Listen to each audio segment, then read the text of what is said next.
Hey, Donna Schwartz here from the Everything Saxophone Podcast. I am so happy I have Mark Hartsuch on.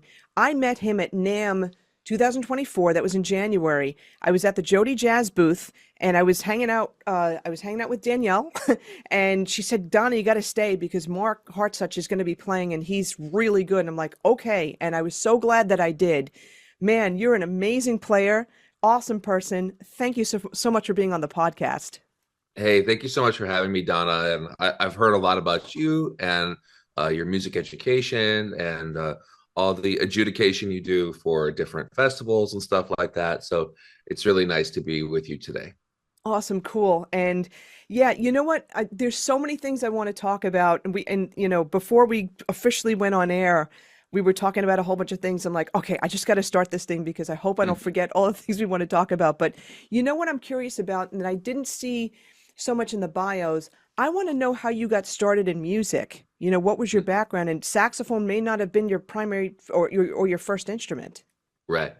Yeah, my first instrument was piano. My parents were really excited about me playing piano. My sister is a great pianist, even to this day. Not jazz, but she plays classical piano really, really well. And so I always wanted to play the saxophone though, because my grandfather and I used to listen to jazz music when we would bake pies. My grandfather on my mom's side was the first one to hydrogenate oils. So he's like someone who like kind of created trans fat in a way. Oh my So he gosh. used, yeah, right. Yeah. So he made like the Twinkie filling. He did 7C salad dressing. He did like the first margarine, I think. So he like worked for Swift and Armor Foods. And so he was big into edible oils. And so one of the ways that he would test the oils for my mom and my aunt growing up is by baking pies. And so he became like a pie maker. And so we used to bake all the time. And when the pie was in the oven, he would turn on a jazz record because it was like always like I can't remember how long it takes to make a pie, like 45 minutes in the oven or something like that. But it was usually like the perfect amount of time to listen to a record, like an LP, because LPs are like 45 minutes. Yeah. So he would turn on an LP, and so we would listen to like Harold Betters, we would listen to Stan Getz. He had a John Coltrane record, but he actually hated it, but he like wanted me to hear it, and I loved it. It was Blue Train. So I heard Blue Train when I was like 5. Oh my. And I was like, whoa, what is that? So I was really enamored by the saxophone. Um, and so I was pleading with my parents for a long time to buy me a sax and let me play.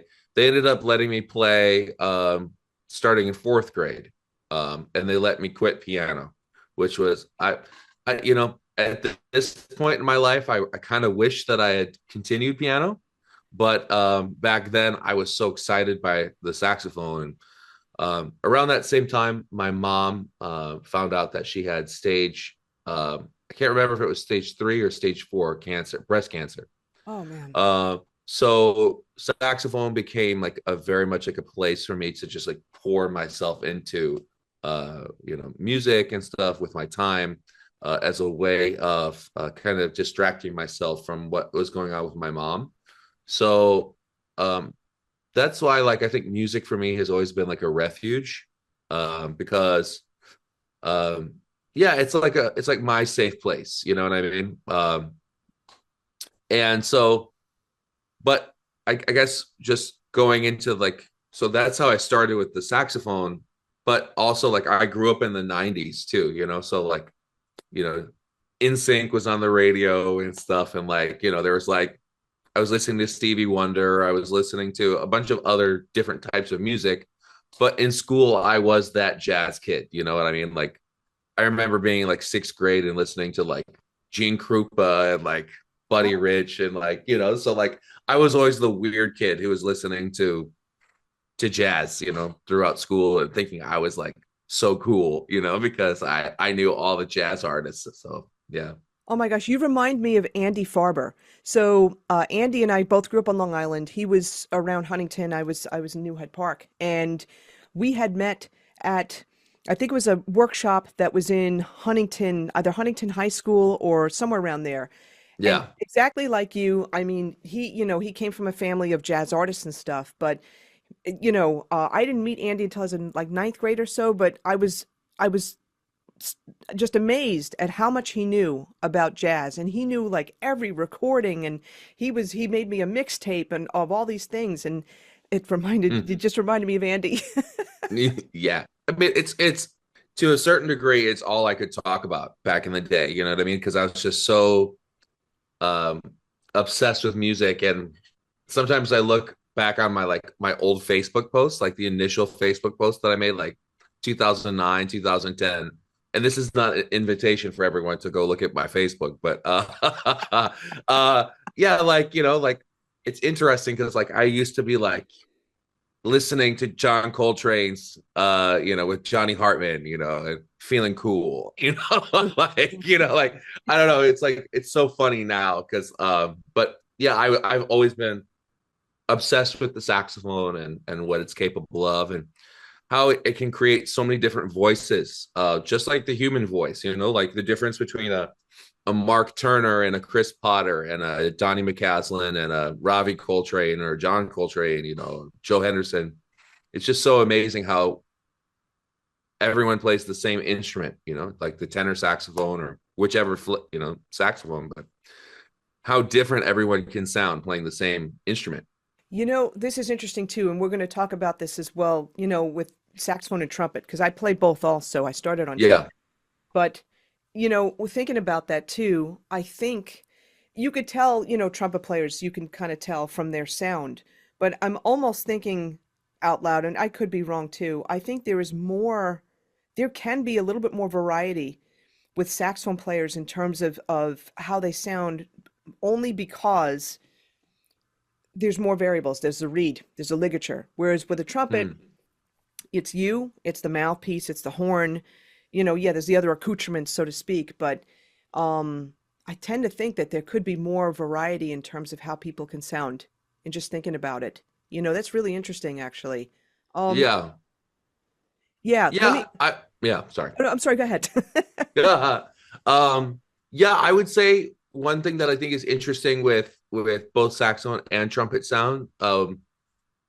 So one thing, like if you listen to a trumpet player like Marquise Hill play, or Theo Croker, there's a lot of air in their sound, and they have a really warm, buttery sound. Hmm. Like so, like if you take a trumpet player, like see, I'm totally in jazz world, right? So like Yeah. Wayne Bergeron, right? He's like monster lead player, Right. super clear tone, high register for days, and like it's just like a laser beam, like perfect, beautiful sonorous trumpet tone. Whereas like a Marquise Hill is super, he plays really close to the microphone, so he's getting what's called the proximity effect, right? So he's getting this kind of really almost bassy, buttery R&B type of trumpet sound, and but then he's also using air, so he's like Yeah. subtone on saxophone, right? Yeah. So that's the main difference I kind of see when it comes to like bright and dark with trumpet tone, is that like you have like your lead commercial players, and then you have your like darker jazz players, Yeah, and and going on top of that too, because I grew up playing trumpet, studying classically, I think about someone like a Håkan Hardenberger, his type Yeah. of vibrato, compared to, Mm, someone like a Phil Smith, or someone like my teacher Vince Penzarella, or even like a Maurice Andre, right. just the different types of sounds there classically. And I'm also thinking too, like Clifford Brown, that big Yeah. fat, just beautiful sound, and like a Nicholas Payton with again, big fat beautiful sound. Compare that to Roy Hargrove. Again, beautiful sound, but different. It's just different Right. about it. Um, so yeah, I mean there are the differences for sure. I just Totally. yeah, maybe I'll refute myself from what I said before. It's No, I different. think you're actually right. I think you're right though. That there is more difference Variety. with saxophone, variety with saxophone. I was just thinking like there is some difference with trumpet, but you're right that it's not as much. Like, Yeah, I think you're right. I do think you're right. Yeah, it's so funny how we went down this path, and we'll talk about, your trumpet playing ventures and all that kind of thing. But I'm curious though, okay, so music was your refuge, right? You were that jazz kid in school. When Mm. did you know that you were going to make music your full-time work, your full-time passion? Mm. So I started playing professionally when I was late in high school. I was going down to Chicago. I was enrolled in this program called the Merit School of Music. My parents were really not for me necessarily getting into music full time. Okay. Um, and so they were trying to persuade me to do something else. But I was just hooked. I was going to start at the University of Illinois as a double major, doing something else and music. But then I was practicing so much that it didn't seem realistic. And then I was also thinking about being a music teacher, like as in like a college teacher. Mm. Um, this is a little bit of a hot take, but something that I wanted to go experience being a real professional musician out in the music scene before I became a college teacher, because I don't believe in credentialism, the idea that you just go get more and more degrees before you actually go do the thing that you're trained to do. Got it. um Yes. like I think that it's important for people to go experience what the current state of the music industry is like and what that feels like to interact in this environment, as opposed to just go create crops of students that have DMAs and then these or master's degrees, and then those students get out there and they don't have any idea how to navigate the world. So I wanted to, before I taught college students, which I may still do, I really wanted to experience the music world, and understand what the state of the music business is like, so that I could impart that knowledge to my students. Because frankly speaking, I really didn't get any of that knowledge when I was in college. Yeah, a lot of us didn't.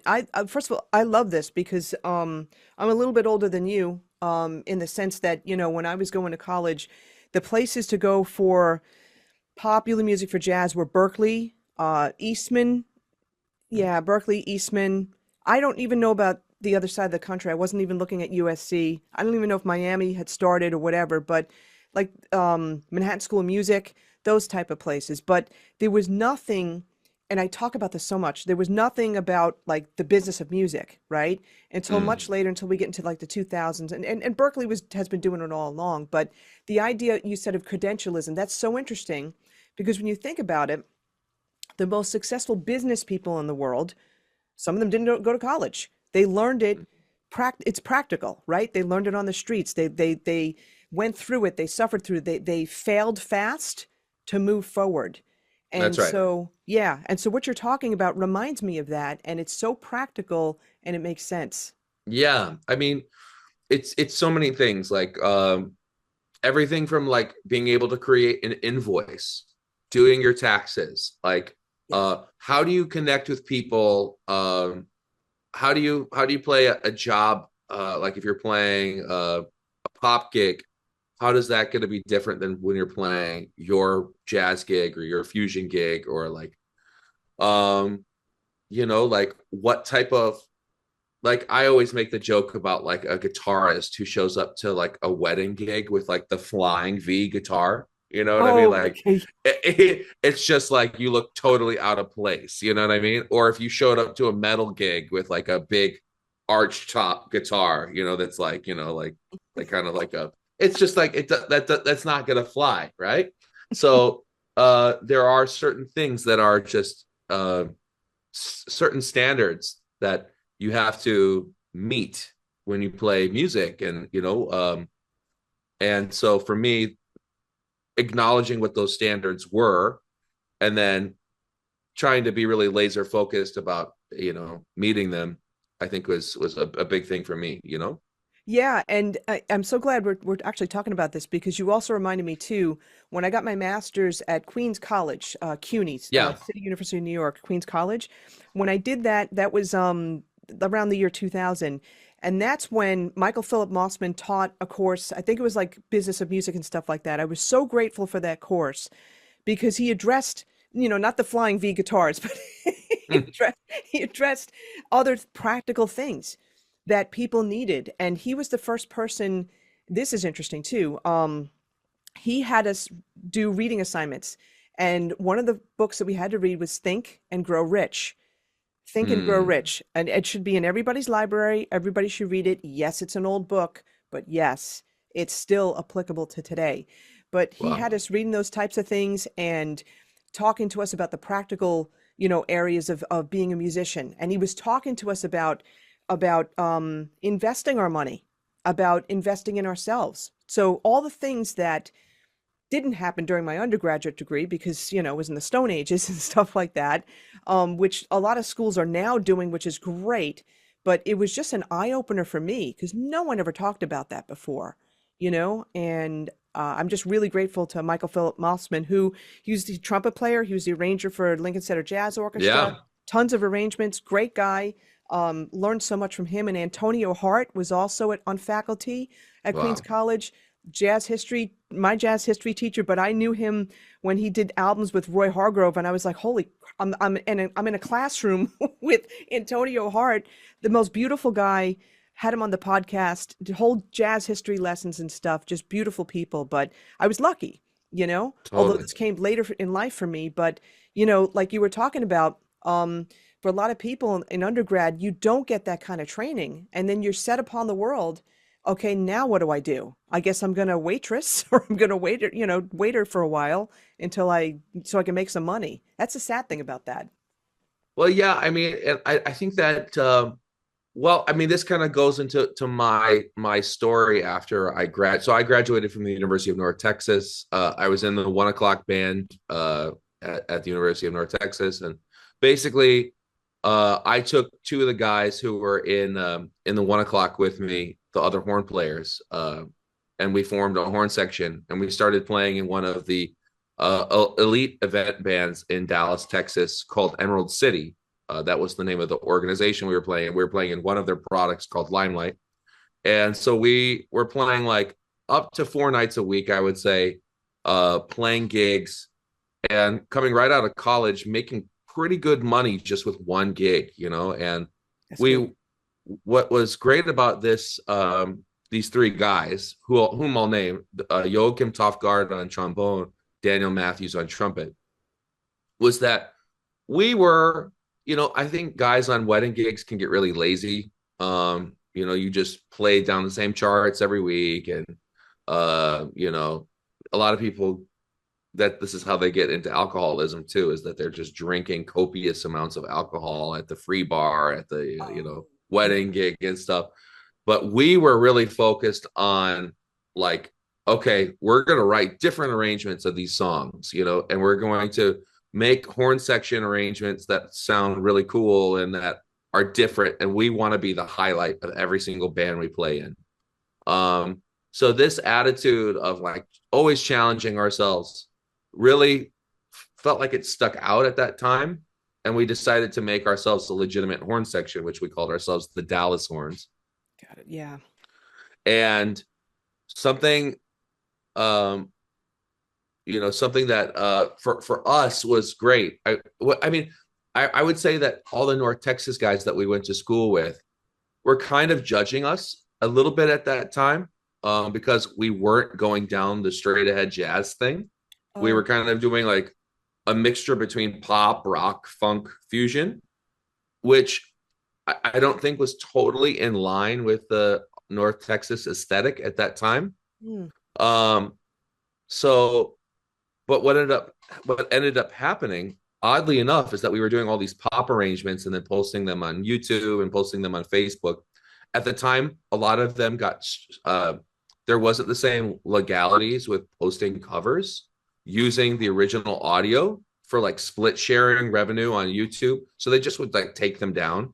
Now that's been solved, but we had like some cease and desist from Universal and stuff like that because we were posting so many videos Okay. that used like the original audio with our horns on top. Okay. So a lot of those videos, I don't know if they're still on YouTube because they were taken down. Um, but this caught the attention of a guitar player named Jimmy Herring. Now, Jimmy Herring played in the Grateful Dead. He played in the Allman Brothers, Aquarium Rescue Unit, and his own bands. He did a dual headlining tour with John McLaughlin, uh, the guitarist for Mahavishnu Orchestra, as well as Miles Davis. So basically, Jimmy kind of introduced us to this record label called Abstract Logics. Abstract Logics is the record label of Ranjit Barrett, who is the drummer from John McLaughlin, as well as the music director for A.R. Rahman, who is like the biggest star in India. So that is how I got my orientation into India world. And we started recording for Ranjit back in 2017, 2016, 2017. And then he brought us over for the Serendipity Arts Festival in Goa, India in 2017. And that's where, I met all of these amazing, legendary jazz musicians and Indian classical musicians. Was in Goa in 2017. And we prepared all these songs for Ranjit and arrangements. And he kind of saw our work ethic. He had hired a section from London as well, which I know these guys really well now. And the guys he hired are phenomenal players. Like, I would say some of the best studio musicians in London who he hired. But I think that we were a little bit more like scrappy, so to speak. Like, we were like more like, we'll do whatever you want. Just put us in, like we were very excited to go. Whereas these guys were very established and like they record all the horns for all the UK artists. So like, they were more in the like, these are the union rates and like this is what we charge. Whereas at the time we were kind of just like, hey, like we're down to do it. We were just like excited to play. So so we got into the horn section for A.R. Rahman, which was an amazing experience. I mean, that was my first time playing for over 100,000 people, playing US tours, playing in India, playing all over the Gulf countries like Qatar, Bahrain, UAE. So and I kind of learned a lot about, I'm sorry, I'm kind of going on and on right now, but this is kind of my music overview. That was my first time learning about, like, I would say true production, like when it comes to like big level stage productions. So this would have been back in 2018, like having guys running Pro Tools rigs and stuff, and like high quality audio, and we had obviously been recording a lot to click tracks and stuff like that, and production tracks, but playing with production tracks on stage. So it was a very interesting time because I'll say that India works very differently than America. Things can be very last minute in India. Oh, interesting. So much so that like AR so AR is the one who did the movie Slumdog Millionaire. If you ever saw that movie. So he's like, big composer, but he would say to us like 20 minutes before we would do a show, he'd be like, hey, we're going to do this song tonight and you guys have to play the horn parts on it. And it would be like a 8-minute long song with like key changes and meter changes and odd bars. So literally we would be on our laptops creating a horn chart in 15 minutes before a show. Airdrop it to the iPads, sight read it on stage in front of 80,000 people. Oh my God. Like, and so I felt like it was a little bit of a trial by fire. And it also felt like it was, I don't know, it felt like old school to me, because like, this is how I imagined that things used to happen. A good friend of mine who I went to college briefly with, his name is Oliver Nelson Jr. his dad is Oliver Nelson Sr., Stolen Moments, Oliver Nelson, or $6 Million Man, Oliver Nelson. And Oliver Nelson Jr. used to tell me that his dad, was basically burning the midnight oil every night, writing arrangements. And then at 6 a.m., 7 a.m., whatever, they reported into Capitol Records and had these sessions where they sight read all of this material, people sight read.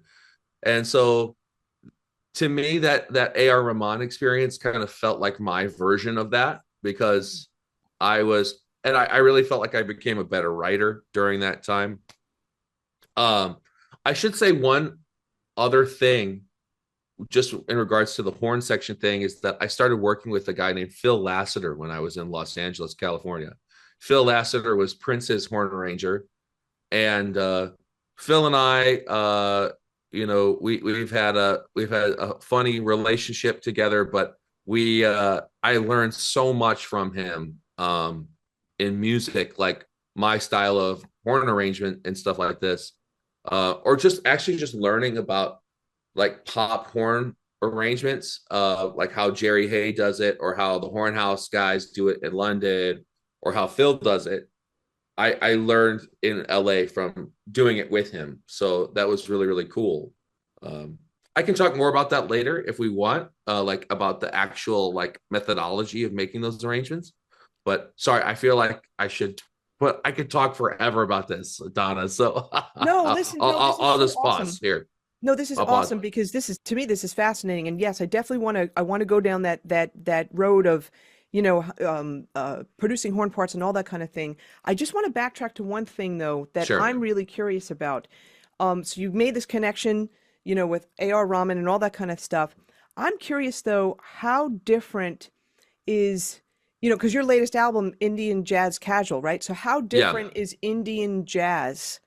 If you were you playing jazz necessarily, or was it more pop based? Like how Oh, different, yeah, the styles are and stuff.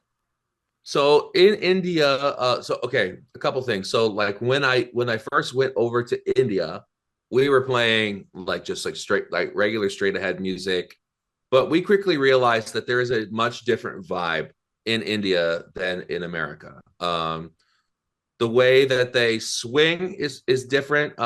Like the drummer that I play with in our band Mamoji with Mohini Day and Gino Banks. So Gino's the drummer. It's extremely responsive. So if you play phrases like he'll go like something like this, like he'll follow you down like the like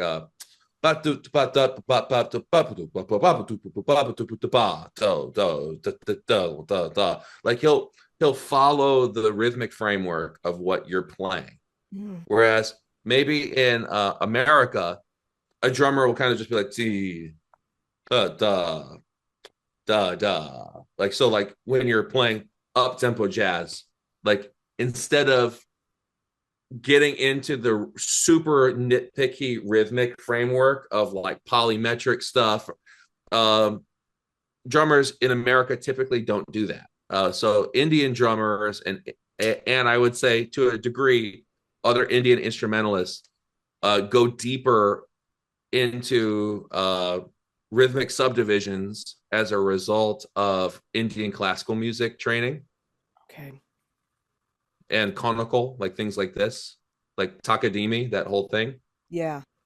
you Yeah. know? Yeah. And this is interesting with the subdivisions and stuff like that. And my first thought is also how they probably are more ear based in terms of how they learned at first. That's definitely true. Yeah. Yeah, because their tradition is an oral tradition, not a written tradition. Yeah, just from what you just did right now too, and just showing that example where how it's almost like an analogy would be with a track relay team where one person's carrying the baton and then they're passing the baton and they've got to Mm. be in flow, they've got to be in sync. And that's what that kind of reminds me of.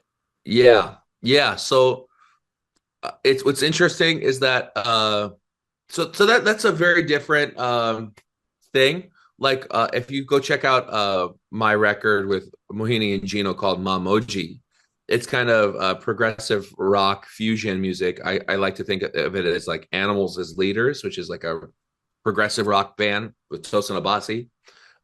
Meet Steps Ahead, like Mike Manieri, Michael Brecker, like so like really rich harmony, but also we don't shy away from using like double bass, not this double bass, but kick, like almost metal drums, right?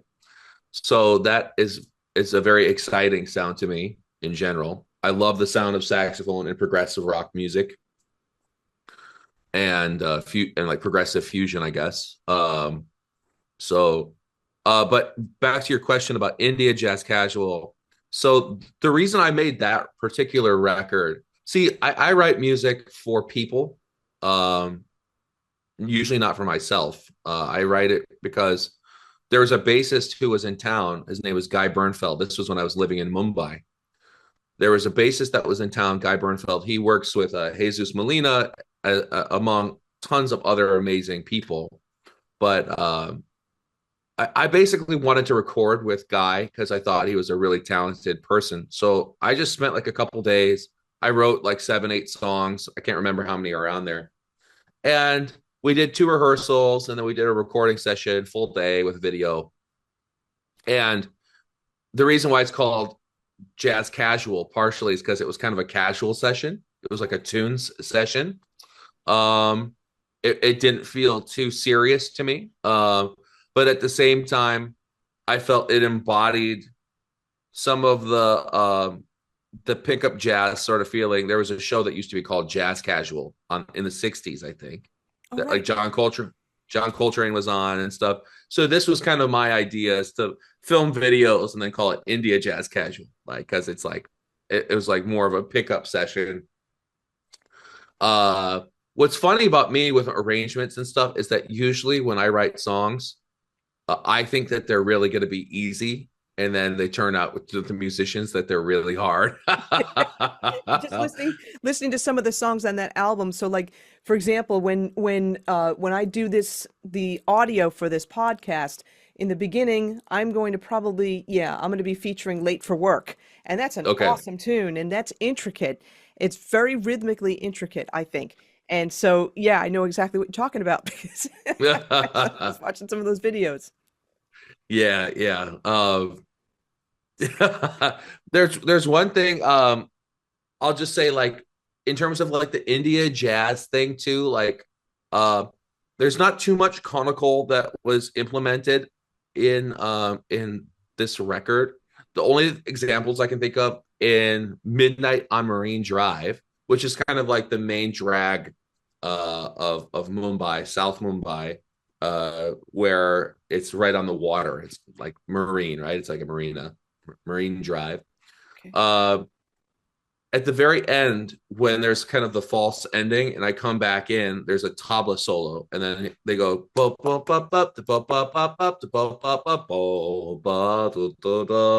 so there's what's called there's a device that's called a T high.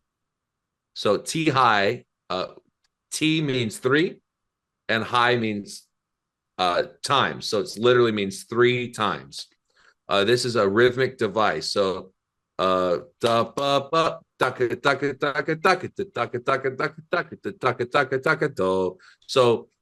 it's kind of a false T high because it doesn't resolve totally on, like, it doesn't go through the full rhythmic thing. So it's 1 2 1 2 1 2 1 2 3. So it's nines, right? So if you go 1 2 1 2 1 2 1 2 3 1 2 1 2 1 2 1 2 3 1 2 1 2 1 2 1 2 3 1, that where that 1 happens is where the T high, the 3 times, would be completed. But instead we end it early. Boom. So it's 996 instead of 999, and then you land on the 1. So that's one example of like an Indian device that we kind of used. Yeah, so the T high, like the 2 main things in Indian music that I know of are the T high and the Kauravai. A Kauravai is a rhythmic cycle of a certain amount of beats, And basically you're doing almost rhythmic exercises within a certain cycle. So what's so funny is like I would hang out with these percussion masters when I was in India, and the best way to meet them is just hanging out and having beers behind a rehearsal studio, and like like sit like literally legends of the music industry, like titans, and they're just a little buzzed and like lit and singing these chord vibes. Like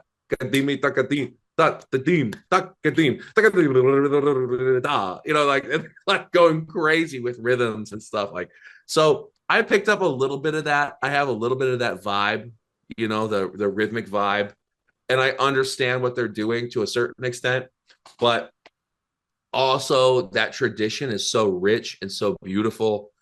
And I'm sure that if they clipped what I just did, they would be laughing their butts off, because like I basically didn't do anything just now, you know what I mean? That was nothing. It's like but I'm just illustrating it to illustrate to like the American audience, like as an American, you're like sitting there and you're like, whoa, this is awesome, like I've never seen anything like this before because it's so different, over there. So Yeah, yeah. and I'm so glad you explained this though, because in thinking about how your approach to playing with your music, and I'm like, now I get it.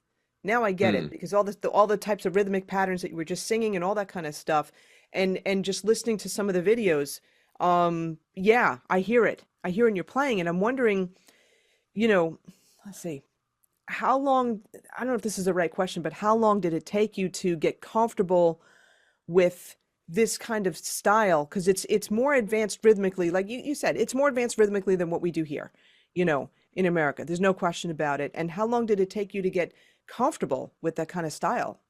So what I would say is that it's always like a work in progress because okay, so like growing up, my standard of like, do you know like a jazz standard, right? Was always, can I play a continuous stream of eighth notes at any tempo through a jazz standard? So like if you're playing Donnelly, I'm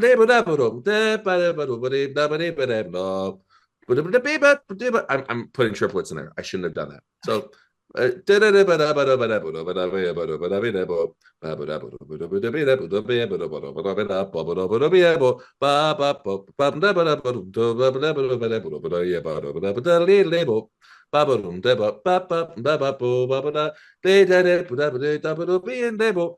so like basically being able to just like run eighth notes through jazz standards was the basic level of like competency. Do I know a song? um and so then it's like, okay, can I run triplets through the whole song? Okay, can I run 16th notes through the whole song? And so the more rhythmic like the deeper you get into the rhythmic subdivision thing, the more you'll be able to be more expressive when you just go to improvise and play what you hear. So that is my level of competency that I before I went to India, that like I wanted to try to dive into those things, that I knew that if you can play at deeper rhythmic subdivisions, you are technically more advanced with what you're capable of playing. Now enter into India where it's like the major thing is focusing on playing over the bar line if you're playing in four, for example, right? Like so like if you're playing like here, like so if we're playing 16 notes, 1E and a 2E and a 3E and a 4E and a like a big thing is doing like 5/4. So 5/16 notes over four. 1E duck it duck it duck it duck it duck it duck it duck it duck it duck it duck it duck it. So duck it, duck it, duck it, duck it, duck it, duck it, duck it, duck it, duck. Yeah. So basically, what we learn from doing that is that if you do 5/4, it takes 5 beats to do 1 2 1 2 3 1 2 1 2 3 1 2 1 2 3 1. Sorry, 1 2 1 2 3 1 2 1 2 3 1 2 1 2 3 1 2 1 2 3 1. That's 5 beats, 5 quarter notes that you're doing 5/16 notes over it. So if you're thinking rhythmically, And like, let's say that we're playing a 2-5-1 that lasts 3 bars, right? The first 3 beats, let's leave out. So it goes to taki taki to taki taki to taki taki to taki taki to 1. Okay, that's the idea. Is like you have a place where you start rhythmically. Where if you're doing a cycle of 5 groups, sorry, if you're doing a cycle of 4 groups of 5/16 notes, you have to start on the 4th beat of the first measure so that you land on the 1, the beat 1 of the 1. So like, okay, so you have 4 beats of 2, 4 beats of 5, 4 beats of 1. If you're going to play this rhythmic cycle of 5 beats, you need to start on beat 4 of the first measure. So it's like I started visualizing rhythm this way, where it's like you know where you have to start and you know where you have to end. And it's feeling it. It's really just feeling it, because sometimes if you think about this too much, it could drive you crazy. But right? Well, unfortunately, you have to think about it. It is something where this is Indian music is not feelings based. It is all mathematic based. Wow.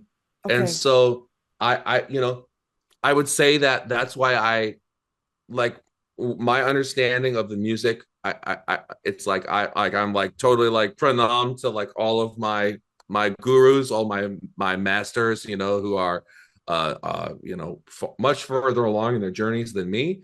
But for me, it's totally all in the brain. That's why I say I have a vibe, because like I can play the vibe, but I'm not playing the material all the time. I'm not playing like they think. But like what I just explained just now is the very basic level of like where you start and how you end, like with one rhythmic device. So is it fair to say that, you have that like the basic level, but what you're injecting is feeling? It's a different feeling. Yeah, exactly. Yeah, totally. Yeah. Wow. That is so interesting. I'm wondering though, I guess what I mean by feeling though, it's not a question. I'm not talking emotion. I'm talking internalized, because this is part of their culture, right? So it's Right. a part of them. So that's what I'm meaning by feeling, where they're feeling this stuff, where for us, we've got to really think about it. Right. That's true. That's really true. Yeah. I mean, and like there's a song of mine called Buttery Buns, which I would love for you to check out. It's super heady, like in terms of like, it's like tons of 16th notes. It's really quick. It kind of combines some things from like a Stevie Wonder type of writing style, along with that 5-horn writing style that I talked about before, which I call homophonic writing. But there are some rhythmic devices in there too that are somewhat Indian as well. What ends up happening is that it becomes it's a lot of information for the listener. Something that I think about a lot, which is like you know, some of the aesthetic with jazz music at a high level can be a lot for listeners to listen to. It's a lot of information going by really quickly. And basically it's like, are you making musicians music or are you making regular people music? And I don't mean that as a level of quality, but it's just kind of acknowledging what you historically so far. I've made musicians music for fun, and I've made people's music for money. Isn't that the truth though for everybody when you think about it, right? Yeah. Isn't that the truth? Yeah, I think Because it's so. it's because it's the people's music, you know, that's what people relate to, and it's not a knock. It's just that most people don't have the background of music, even if they studied, even if they took band in school, right? Even if they Yeah. did all that stuff, they were part of the nerd team, right? The music nerds and all that kind of thing.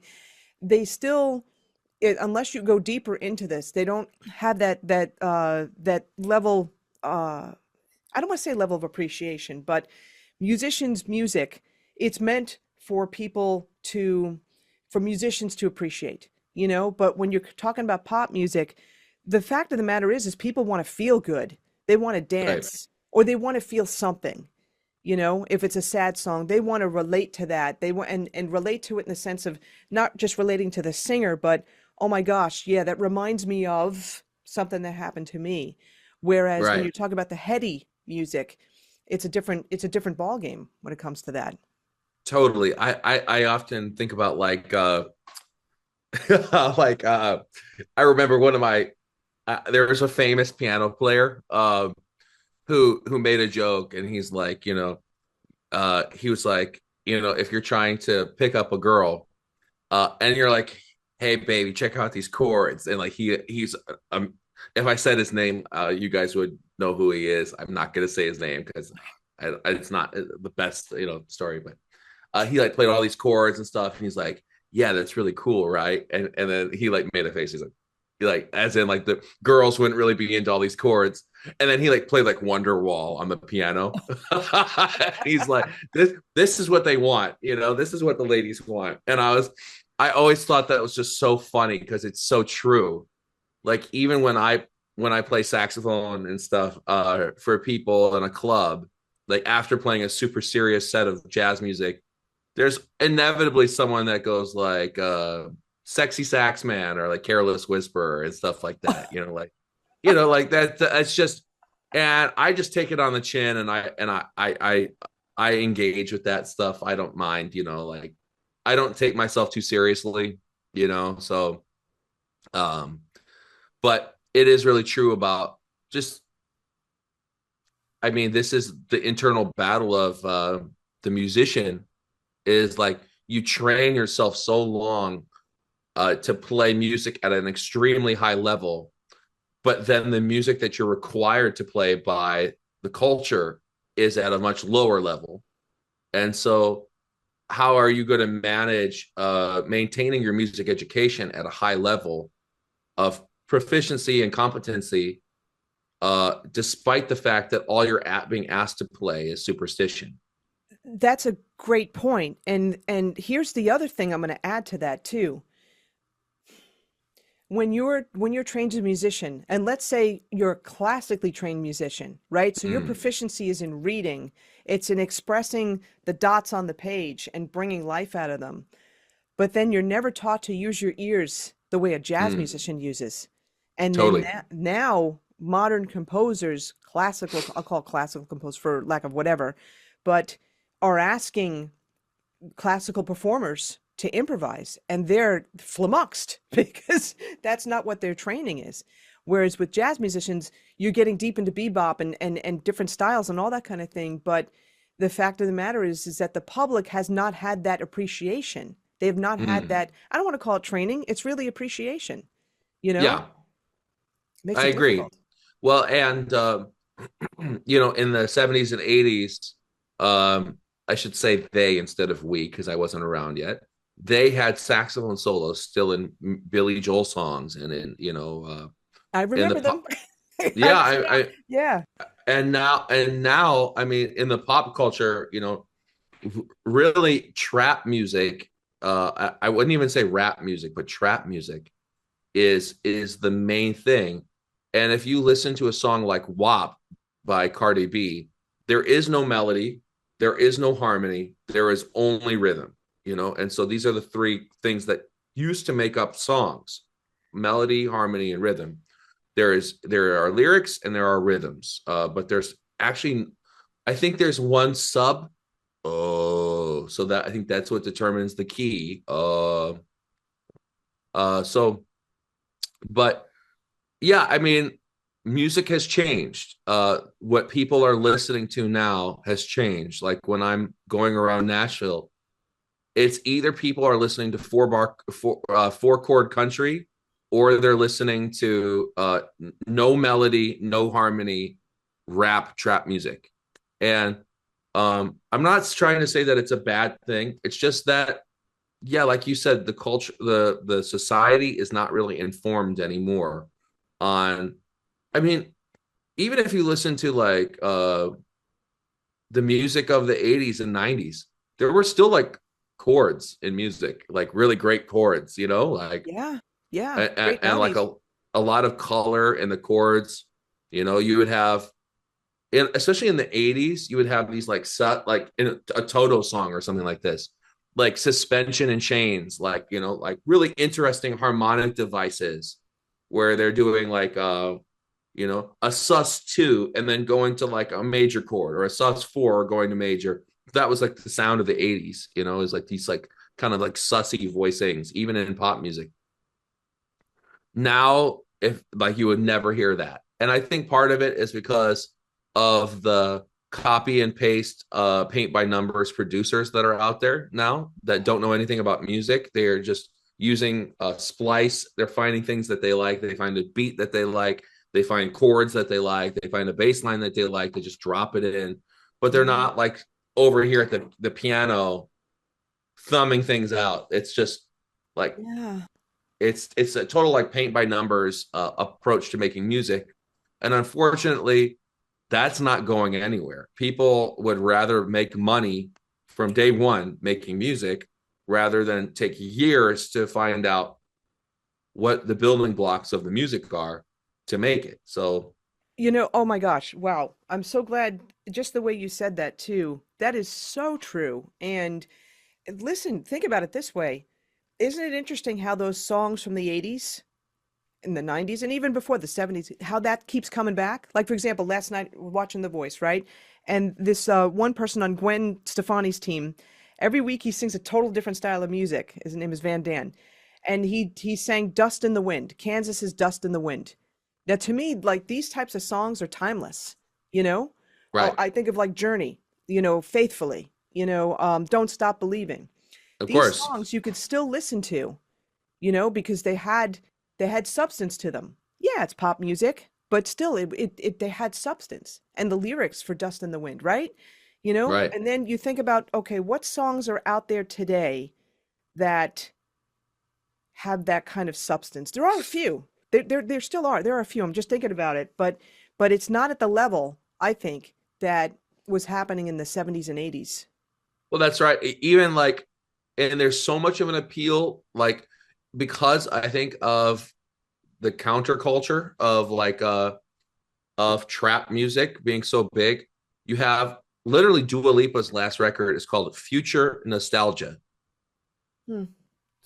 Every single song is a rip, and they've shown where all of the songs come from. If you watch a YouTube video, you can see where every song is from a song in the 70s or 80s. Okay, where it's the idea of the vibe of the song is taken from that. Okay, Bruno Mars. I mean, it's totally ripping, not ripping, but it's based off of Teddy Riley's New Jack Swing vibe, R&B with hip hop and with funk. Um, and so like, yeah, there really is this it's a push to go backwards, but also keep the production level where it is right now, like with the way that we tune vocals, with the way that we that our drums sit in the mix now versus how they used to. So those things are good. I like how drums sound now compared to how they sounded back in the old days. Um, but the music content, yeah, I mean, there was a lot more music happening back in the day, I think. Um, and it's so funny to me to think about my teachers who used to complain about playing pop gigs. And it's like, I wish we had those now. Like, you know, it's like you guys shouldn't have complained about any of that stuff because now you're kicking yourselves, not, you know. Well, yeah, So because if, you know, we go on a, you know, go on a gig or play a private party and they want the stuff that's on the radio now. That's not that easy to do, you know, on a yeah, saxophone. Really, it isn't. yeah, exactly. So Yeah, I totally. mean, things have totally evolved and just, you know, the way that you're describing it's on a much different level because of your producer background. So I'm curious, when did you start getting so interested in production? Hmm. Let's see. So it again started with the horn thing. So basically, you know, in with when you're writing a song, um, the vocalist needs time to breathe, right? Like, let's even take this back to like jazz, right? So if you're playing with a jazz vocalist, you know, all of me, why not take all of me? Can't you see? So there are these spaces there, right? So Yeah. all of me, all of me, can't you see? You know, so basically there's an interplay between this melody and then the color, right? So this is, by the way, why I hate it when vocalists drag out the melody too much. They'll go, all of me. Why not take all of me? Like this. And and the saxophonist doesn't have any space to play. You know, it's all of me, just all of me. Literally. Yeah. That's awesome. Yeah. So yeah, I mean, yeah, it's like, hey, let me play too, you know? Let me play. Yeah.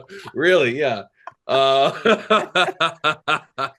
um so so basically back to my point is that there's like these color, right? So the vocalist needs to breathe. So horn parts I feel are designed to give the audience like the ear candy so that they stay engaged with the vocal, Yeah, right? okay. Yeah. So that is the function of a horn arrangement. If you come into a horn arrangement with that ethos of keeping the vocal the main center of attention, but just providing ear candy around that, so that in my mind is actually a level of production in a way. Even just horn arranging is if you come into it with that ethos, you're at the beginning level of production because you're trying to do something to enhance the song or the melody or the vocal. So when I started doing horn arranging and working with, I would say, the masters of horn arranging, like a Phil Lassiter, I got to shadow Jerry Hay. That was a big deal for me. I've gotten to meet a ton of like prestigious guys from the music industry who do horn arranging and stuff. So that was my first level of that. And then what ended up happening was I went to LA, and production is just such a common thing out there when it comes to like what people do. So I started writing my own music and stuff while I was kind of playing out and about. And I learned a lot about keyboard playing just from like hearing guys like Dominic Xavier Taplin play. He's the guy who plays with a Ghost Note band. He was Stevie Wonder's keyboardist for a while, as well as he plays with Ghost Note band, Robert Sput Seawright's project, the kind of the offshoot of Snarky Puppy. And so hearing him orchestrate things on the piano, even on gigs, it was interesting to me because I started to develop a much different vibe. I guess, okay, I'm kind of jumping around here. Another musical influence for me that really changed my world when I heard it was this artist called Anomaly, Anomalie, Anomaly he's from Montreal. Uh, he's a like a kind of like a jazz classical producer. So he's combining hip hop drums with jazz and classical piano, and it is incredible.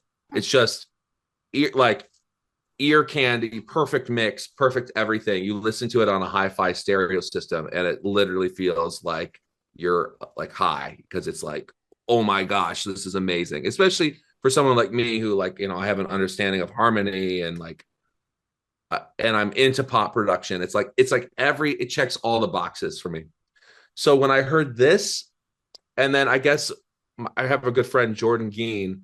He was kind of the first one to get me into like drum and bass music, which is kind of ambient keys with like with drum and bass,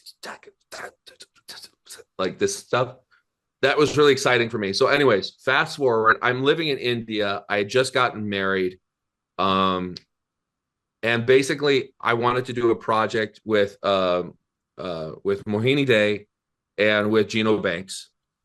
And the problem in Mumbai is that there are a lot of good players. There are not a lot of great players. And I know that that's a hot take maybe, but there are a lot of good players. that play Bollywood music, but there aren't a lot of great players who can play like burning fusion jazz. So I've realized something about musicians is that there are three tenets of great musicians. Okay. It is the availability to play great music. Okay. Because a lot of people are playing, they're just booked on gigs, right? So, and good for them. They deserve them. Okay. So you're either too booked, you're too busy, you're not skilled enough to play the music, or um, let's see, you're not. So lack of availability also includes like you don't have the time to learn the material. You lack the skill, and then the third one is that you lack sometimes the correct attitude, I guess, to play this stuff. You know, like maybe you're not committed to learning things deeply. You know, so what I found was that usually people satisfied two of the things. Like they were really good, and they had that right attitude, but they were too booked. Like they were, you know, like you couldn't get them in a room because they just didn't have any time. So as a result of this, I created a track band, which with Mohini and Gino, which is I programmed all the synths, I programmed all of the percussion layers, and I learned how to basically make a full stack show with, you know, like for example, like on an audio interface, right? Which I have a bunch of them here, like on this one, right? Yeah. Like you have 4 line outputs on this, right? So like typically like my keys, which are the main tracks that come out, will come out of 1 and 2. And then I'll have click track coming out of 4. And then maybe out of 3. And then I'll have some other thing coming out of maybe 4. So maybe I'll have like a vocal in some of the music, or I'll have percussion loops, or I'll have some other element that's coming from my Logic session that's coming out of 4. But if you're using more outputs, you can use like more, you can give the mixer more maneuverability with the room, you know, like, so that's when I started developing full track shows. Now, sorry, I'm once again going on a little bit here, but like I played Can I this. ask you something for a Yeah. second with that Focusrite? So Yeah. what's that model? Because that's not a 2i2 or that I don't think that's a 4i4. What is that? This is a Claret 2 Pre Plus. Oh, okay, that's why. Yeah, so this is a good one. This is, I guess, they're kind of more upgraded series. We also, I mean, we have a bunch of Focusrite here. Mohini and I, she's an artist of Focusrite. So this is her first one she got started with. This is the Scarlet 18i. But then we also have their top of the line one here, which is their, I'll just grab it here. It's kind of heavy. Okay. It's plugged in right now. Okay, I Okay. can't grab it. This is this red. We have a red 16 line, which is their really expensive one. Got But it. usually for live playing, I usually use one of these 2 pre's, or I have a 4 pre that I use. So basically, I've developed 2 full stack track shows. One is Mamoji, which uses tracks like, so there's electric guitar, there's like tons of key bed layers. There's like a lot happening there. And then I also have a show with Darshan Doshi, which I played Cape Town Jazz Festival in South Africa this year with. And there's bass on there, there's tracks, there's click. And so we're running a show, and it sounds like there are 16 people on stage, but there's only 2 of us on stage. Now, a lot of jazz people would say, well, that's really wrong of you that you're running a track show, because, you know, you could be hiring more musicians and like, you know, you're taking away work. I have something to inform everyone out there, which is that at these festivals now, like Cape Town Jazz, or like I'm playing at Bahrain Jazz Festival in 2 weeks here, you're not going to find many groups that have more than 3 people anymore. Wow. And the reason for it is just budgets, right? If a festival has a budget of 5 to 10 grand, you're not going to say no. Okay, no one says no. You'll try to argue with the promoter to get more money. But if let's say that they cover room, board, travel, ground transportation, tech rider, all that stuff, you're not going to say no to a 10 grand gig. But that 10 grand, especially if you're playing international gig, if you have 5 people in the band, right? So first of all, someone who's managing gets a cut. Um, you know, so what I'm trying to say is like the money starts to get divided really quickly, right? And you're not left with that much for a week-long commitment, like if you're playing like Bahrain Jazz Festival, that's going to be a week-long commitment for me. For even if it's just one show, it's like a week-long commitment. Yeah. I happen to be playing in multiple acts there because I'm there, and then we're playing in Saudi Arabia right after.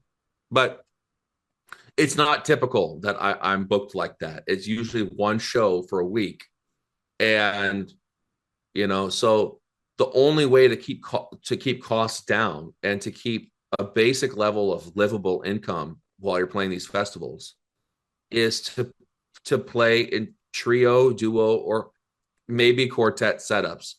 And with a trio or a duo, if as a sax player, unless you're trying to go for Elvin Jones, John Coltrane vibe, which has no harmony, it's only melody and rhythm. You're not getting, it's a very avant-garde sound. So you're not going to be paid for that now anyways. You have to make a track-based show. You have to produce backing tracks to make you sound full, like a full, and you don't want to sound like a wedding soloist, where you're playing superstition with tracks, like with like karaoke tracks or something. I've done that. So I'm there's no knocking that. It's just that for those festivals at that level, you have to create a product that is worthy of being there. So that's the reason why I started producing, was because I realized that I wanted to play those gigs, and the market can only bear duos and trios. And the only way to have a full sound with duos and trios with a saxophone involved, it's just logical. You have to have backing tracks. And this is interesting because it's not, you don't just, I mean, I didn't realize this was happening at festivals, but it's not only happening there. I mean, look at pop, big pop artists. I mean, are they That's always right. bringing everybody in their band? No, people like, wait a minute, I'm hearing more instruments that are on the stage. What's going on? Yeah, they have a track. Well, and from being out in LA, I see there's so much that like once you're in the music business, you don't realize. And like this is, and I don't know if this is the platform to talk about this, but I'll do it anyways. Yeah, yeah. Like in school, like I was in the practice room for so much, like, and I was like, man, like, you want to sound the best you can on stage in a pop production. But then when I actually got into pop productions in LA, most of them horns were pre-recorded, and our horn sounds were not even going through the mains. So meaning that we were playing to track, and that we were essentially music models. Right? So like the only time that I would actually come through, like there were even times where I played someone else's solo so that it looked real, but like, which was very weird for me, right? Because yeah, I'm good enough to play my own freaking solo. Like, let me play my solo, but they don't want to spoil the production if you have an off day. So they have controlled everything. So the only thing being heard, like, at least in one iteration of like Beyonce's band, it was like the only thing that was live was drums. Everything else is tracked. Like drums and vocals. Those are the only two things that actually matter. All of the other microphones, all the lines that they're running, everything else, it's just for show. Wow. So it's kind of breaking down the illusion of like what's happening in pop music to a certain extent. It's like, that is a big trend. Now, certain artists I think are trying to dial that back a little bit. They're trying to, Mohini was in a production with Willow Smith that was all live. That was really great. But let's be honest, that's an outlier. That's not a normal thing. I have some friends that play with Doja Cat. Apparently, she really likes live stuff. So there are real musicians in that group. But mostly things are not super live anymore. It's very faked on stage. So that's why I say to musicians now, like in retrospect, like there are some things that like LA is a casting town. Do you know what I mean by casting town? Sort of, but yeah, let me have you explain it. So like LA, um, like for example, like if there's a role, right, for like a movie, okay, we need a someone of Central American descent in their mid 20s. They've had a rough life, so or what, like whatever. So they need to be between this weight range, right? And it's like they should speak these languages and be able to talk in this accent that's of this dialect of this region of this country. Like it's like that stuff, right? And then they bring in 20 people, and um, maybe there's one guy that's a superior actor, but he doesn't have the correct look, right? Something like this. So what musicians have to realize is that it's no different for us musicians. Okay? Those casting decisions of race, gender, skill, your vibe with what you're wearing, those are all part and parcel of who gets what gigs. Okay. It is not based on skill alone. It is based on that's why it's called a casting town. Okay. And frankly speaking, that's everywhere now. Because especially if the horns are going to be not in the mains and they're pre-tracked, then Yeah. you just need to look good. You just need to be on. So I remember there were some horns that I tracked for a show that was happening at the Dolby Theater, and they hired a beautiful model, this chick, to play my parts, and she had the mouthpiece turned upside down in the Oh my video. God. Oh my God. So it's just, these are the things that if you're a professional musician coming out of school, you have to realize that the music industry is really messed up, and like, So what do you tell somebody? So this is interesting though, because you're the first person that's actually said this, and I do think this is incredibly valuable because we reach people all ages, all abilities, and I'm thinking to myself, college kids need to hear this. College teachers need to hear this. What do you say to somebody that's in music college right now in terms of, yeah, I mean you got to shed and all that kind of thing, but what do they have to look forward to, or maybe how can they change the industry mm, into something that will have live musicians? I think about my friend Augie Bello, for example, right? I saw him okay, grow up. I was teaching in Syosset schools, and mentored him here and there, and saw him grow up. I knew his mom. Great player. This kid's a great player. Nicest kid too. I'm calling him a kid. He's in his 20s. Anyway, so he's doing a lot of busking. He's on TikTok. He's on Instagram, right?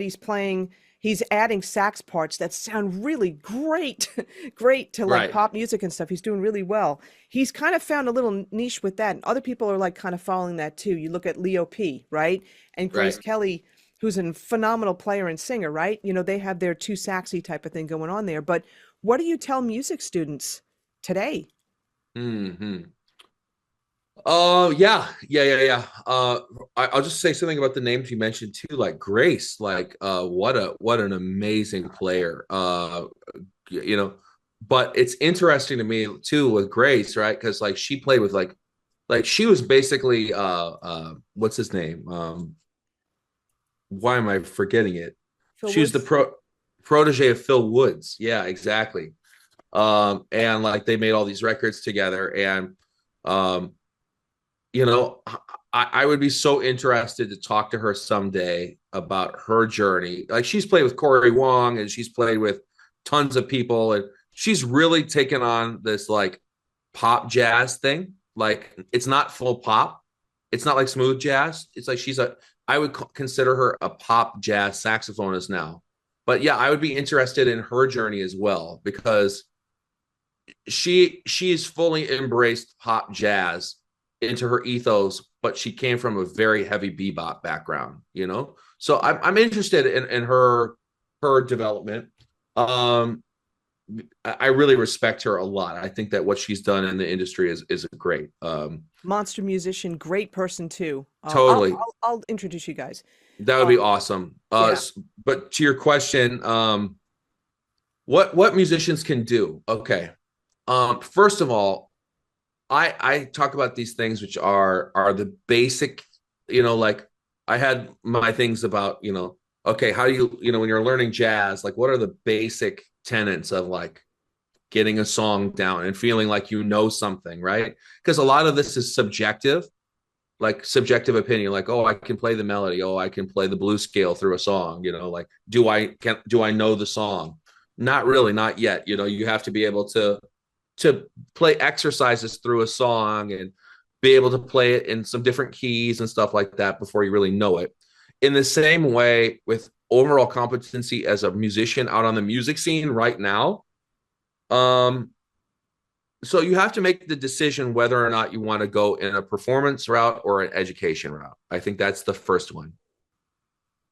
The second thing is, do you want to make money from music exclusively, or do you want to make music from another income source and then also play music that, like, basically it's like, what is your artistic integrity? So it's like this tree, right? So it's like the first tree is like, do you want to teach or do you want to play? Okay, so we've decided we're on the playing thing. Okay, you want to play.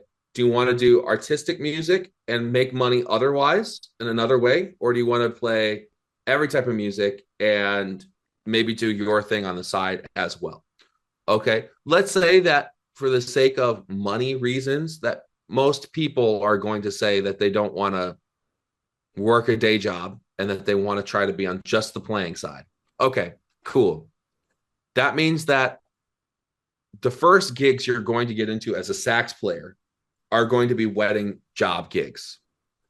So essentially, right out of college, you have to hit up everybody you know in the music scene and say, hey, do you have charts on these songs, right?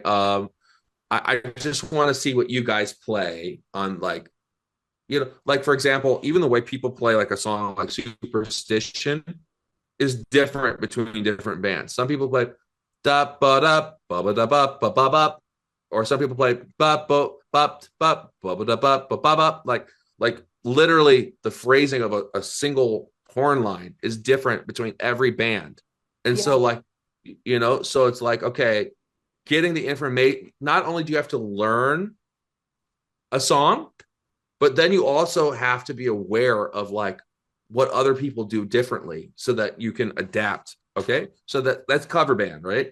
So being able to play all of the lexicon of cover band songs and having an iPad set so that you have all the charts on the iPad so that you can play whatever that's called. Okay, now we're going to move on. Okay, so that's one aspect of your business that maybe will account for, in a year, I don't know, it could account for anywhere from 20,000 to some people making, I would think, 60 to 70,000 a year just from event band stuff. Okay. So, so that's one part of your business there. Okay. Now you have recording. So you have to know, I don't have, like, you have to have one of these, like we mentioned before. You have to have an interface, Oh, yeah. right?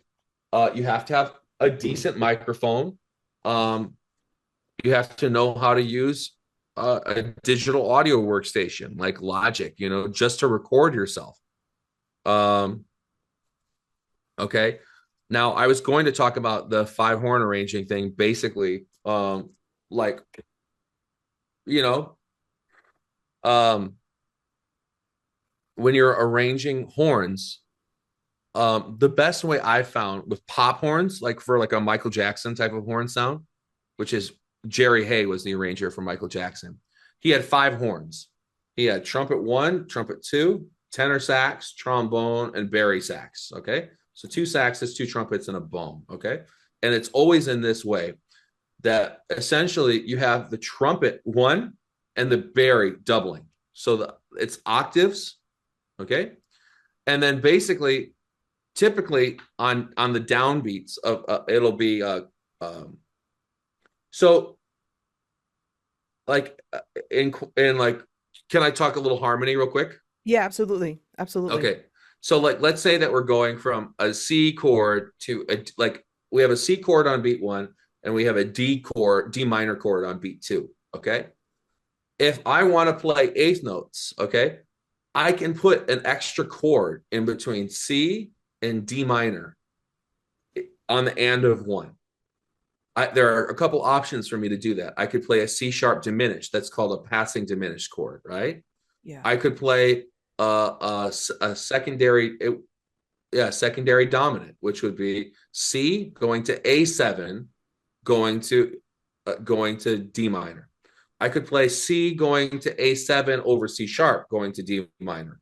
Right. Okay. I could play C going to C sharp minor going to D minor because it's a you're doing you're taking the same chord and you're just planing it up. So there's like even like in there's passing diminished, there's planing, and then there's secondary dominance. Okay, so essentially this is what I call homophonic writing. Okay, where you're writing, you're basically doing what Bach did, where you're writing chords every single however many beats or whatever you're writing chords. So you have trumpet 1 and bari doubling, and then you have 2 other chord tones, so third and fifth. Let's say you have root, third, fifth, right? And then you choose one other chord tone like 9, 11, or 13. Okay, so for example, one chord voicing could be root, third, fifth, 6, 1. Okay, sorry, so it's root, third, fifth, 6, and then root again. So basically, and we call this block voicing. Okay, right. Block voicing. This is how Count Basie used to write his sax solis as well, but it is very much the same with horn writing as well. Now, of course, there are a lot of different techniques that go a lot further than this, but to me, you have to know how to do horn arranging with recording stuff.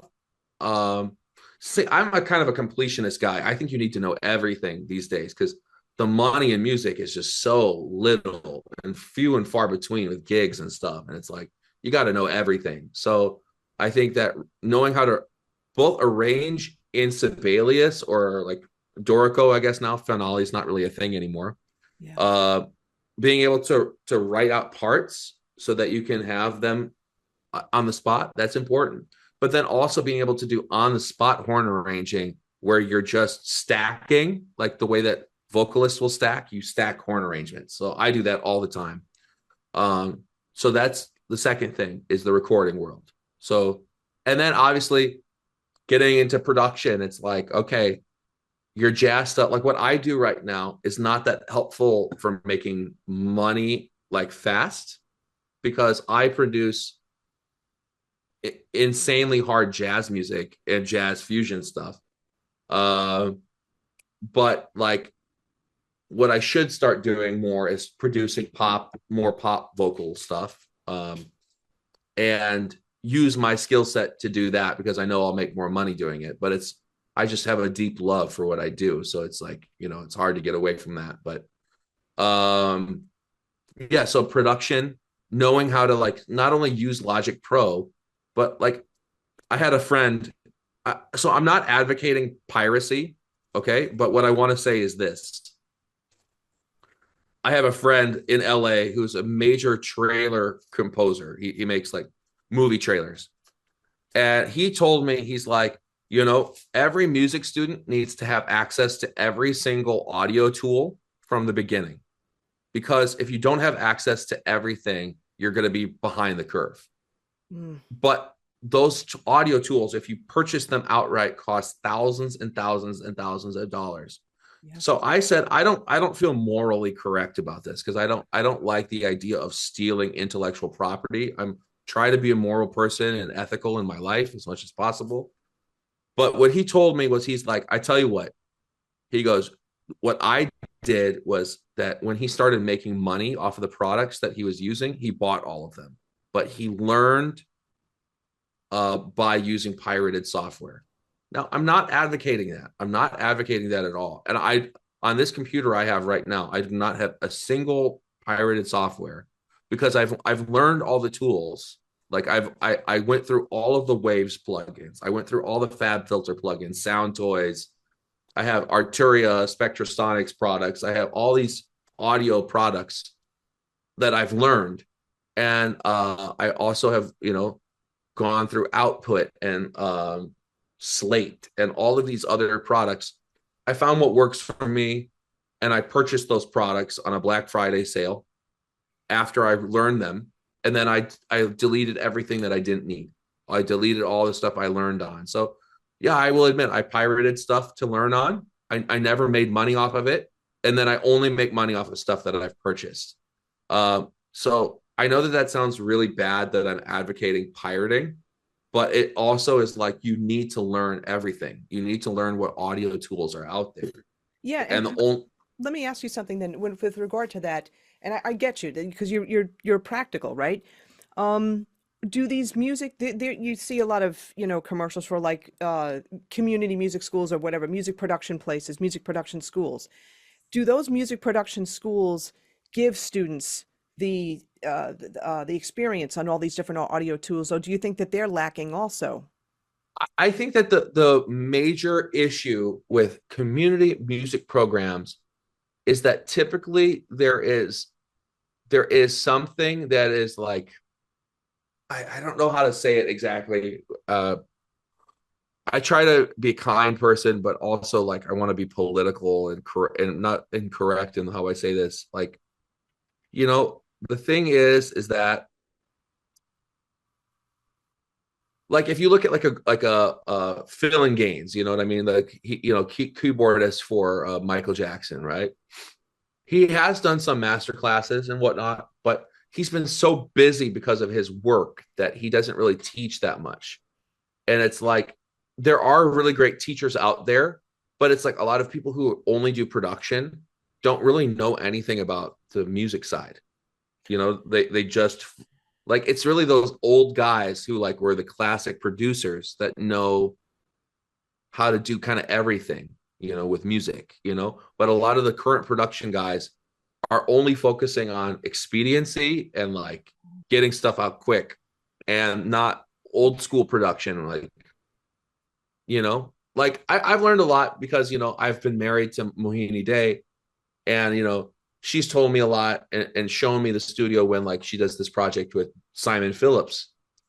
And Simon Phillips literally is in the studio for like 2 days just setting up his drums, like getting the right drum sounds and like setting compression on like okay, am I going to use an 1176 compressor or a 2A LA 2A compressor on this drum? Or okay, what EQ am I going to use? API pre's and EQs, or am I going to use Neve? It's like all of these things deserve a separate discussion of like what does an API give you versus a Neve? Like Neve is super clarity. It's like hi-fi clarity, whereas API drives your sound really hard and makes you sound warm and more vintage.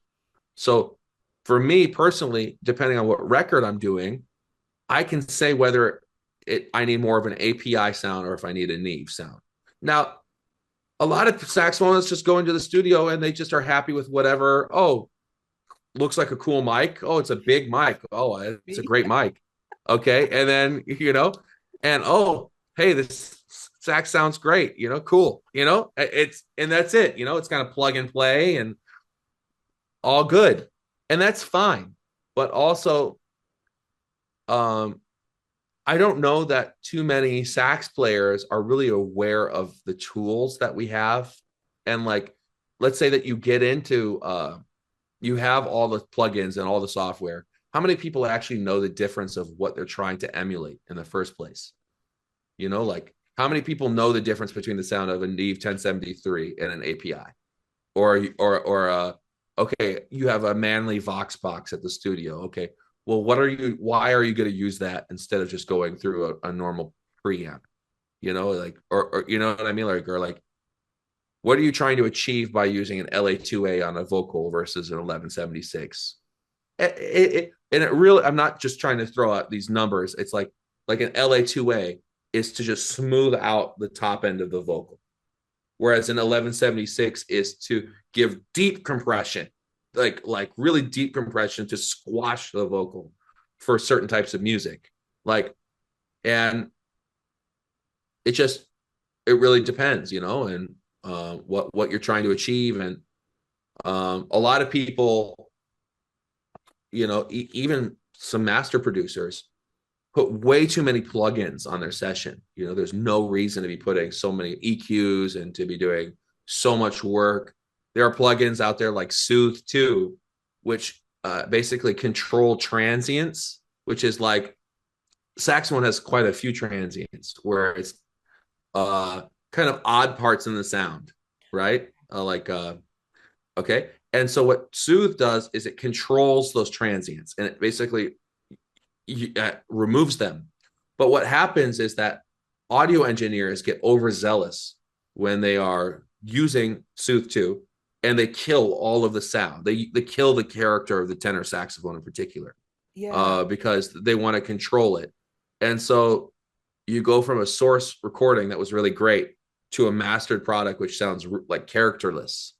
So it's like, as musicians, I feel that it's important to know what's happening and to basically go back and like correct someone's work. Like, hey, this is sounding like this, and this is what I think is going on. Because a lot of times audio engineers have put on way too much stuff.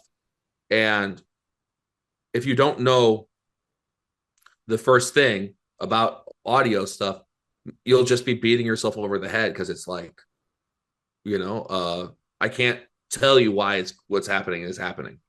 Sorry. Yeah, I kind of went on with that. no, this is interesting because I'm also thinking too, like I don't, I'm following you, but I really don't have a deep understanding of this. But I think, are you friends with Darren Ron?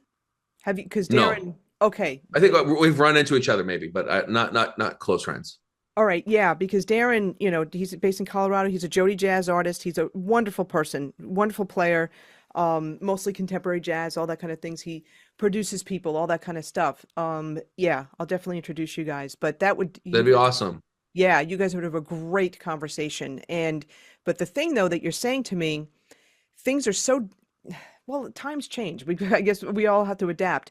But the thing though, I think in this conversation, what I'm getting, even places like Berkeley and USC, Thornton School of Music, and University of Miami, I mean, they're on top of things in terms of producing musicians, that are capable of playing in today's conditions. But it sounds to me, though, from what we're talking about, there's a whole other level here that a lot of people are probably not even anywhere near being aware about. And, Right. the scene, what's going on with the scene today, and to go full circle where we were talking about for yourself with your own journey, you had to decide, right, between education and playing. And you said to yourself, if I was going to go into education, I want to get real world experience first. I need to know what's going on out there because I want to impart that on my own students. And That's I right. wonder, yeah, and I wonder if that kind of stuff, if that kind of thinking, if there are any courses out there in Berkeley. I don't know, I didn't research this, but I wonder if Berkeley offers this type of thing. I know they have music production and stuff. I'm just wondering if anyone's covering this. And Mm. to have for musicians that are going out into the world now, yeah, you could make it just playing in cover bands. You do all this jazz studies and all that kind of thing, but yeah, you're going to make more money in cover bands. There's no question about that. And you want to make sure that you're doing higher level things like weddings, like corporate gigs, because that's where the money is. It's not playing in your local bar, for sure. You could teach students, but you better, have more respect for that and not just think that you're just going to, fly through that and not, just zone out. You're dealing with human beings, right? So you got that kind of situation going on there. But in this kind of thing, if you really want to be a full-time player, you want to be artistic, but also survive in today's day and age, which is going to change 5 years from now. If we have a conversation 5 years from now, you're going to be talking about totally different stuff, Yeah. because things are just going to change. You have to start to understand these types of things. So I'm just thinking, like, my God, if I was, younger coming out of college and I wanted to pursue the playing route, wow, I would be thinking to myself, I'd feel a little overwhelmed, but then I would say to myself, where do I go to learn this? And in a practical way where I'm not spending $30,000 a year to learn this. You know what I mean? Right. I mean, I do teach a lot of students this type of material because there are so many things to cover. I mean, with the playing, with the writing, with the producing, with the audio kind of tools and stuff like this. I teach a lot of students that feel like they've slipped through the cracks a little bit with that stuff.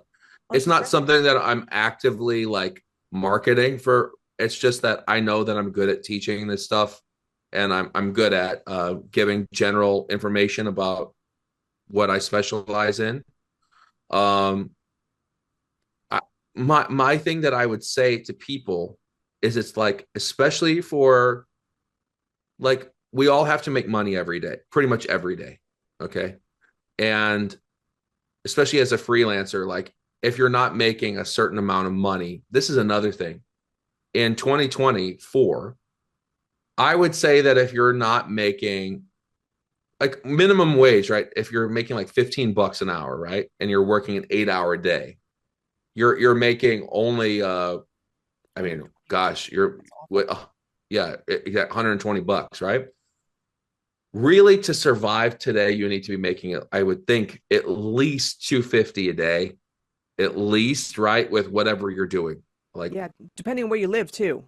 depending on where you live too. I mean, yeah, if you're living in LA, you have to, I mean, unless you're roughing it in LA. I was talking to a friend yesterday. He said you have to make about $4,000 a month minimum if you're roughing it in LA.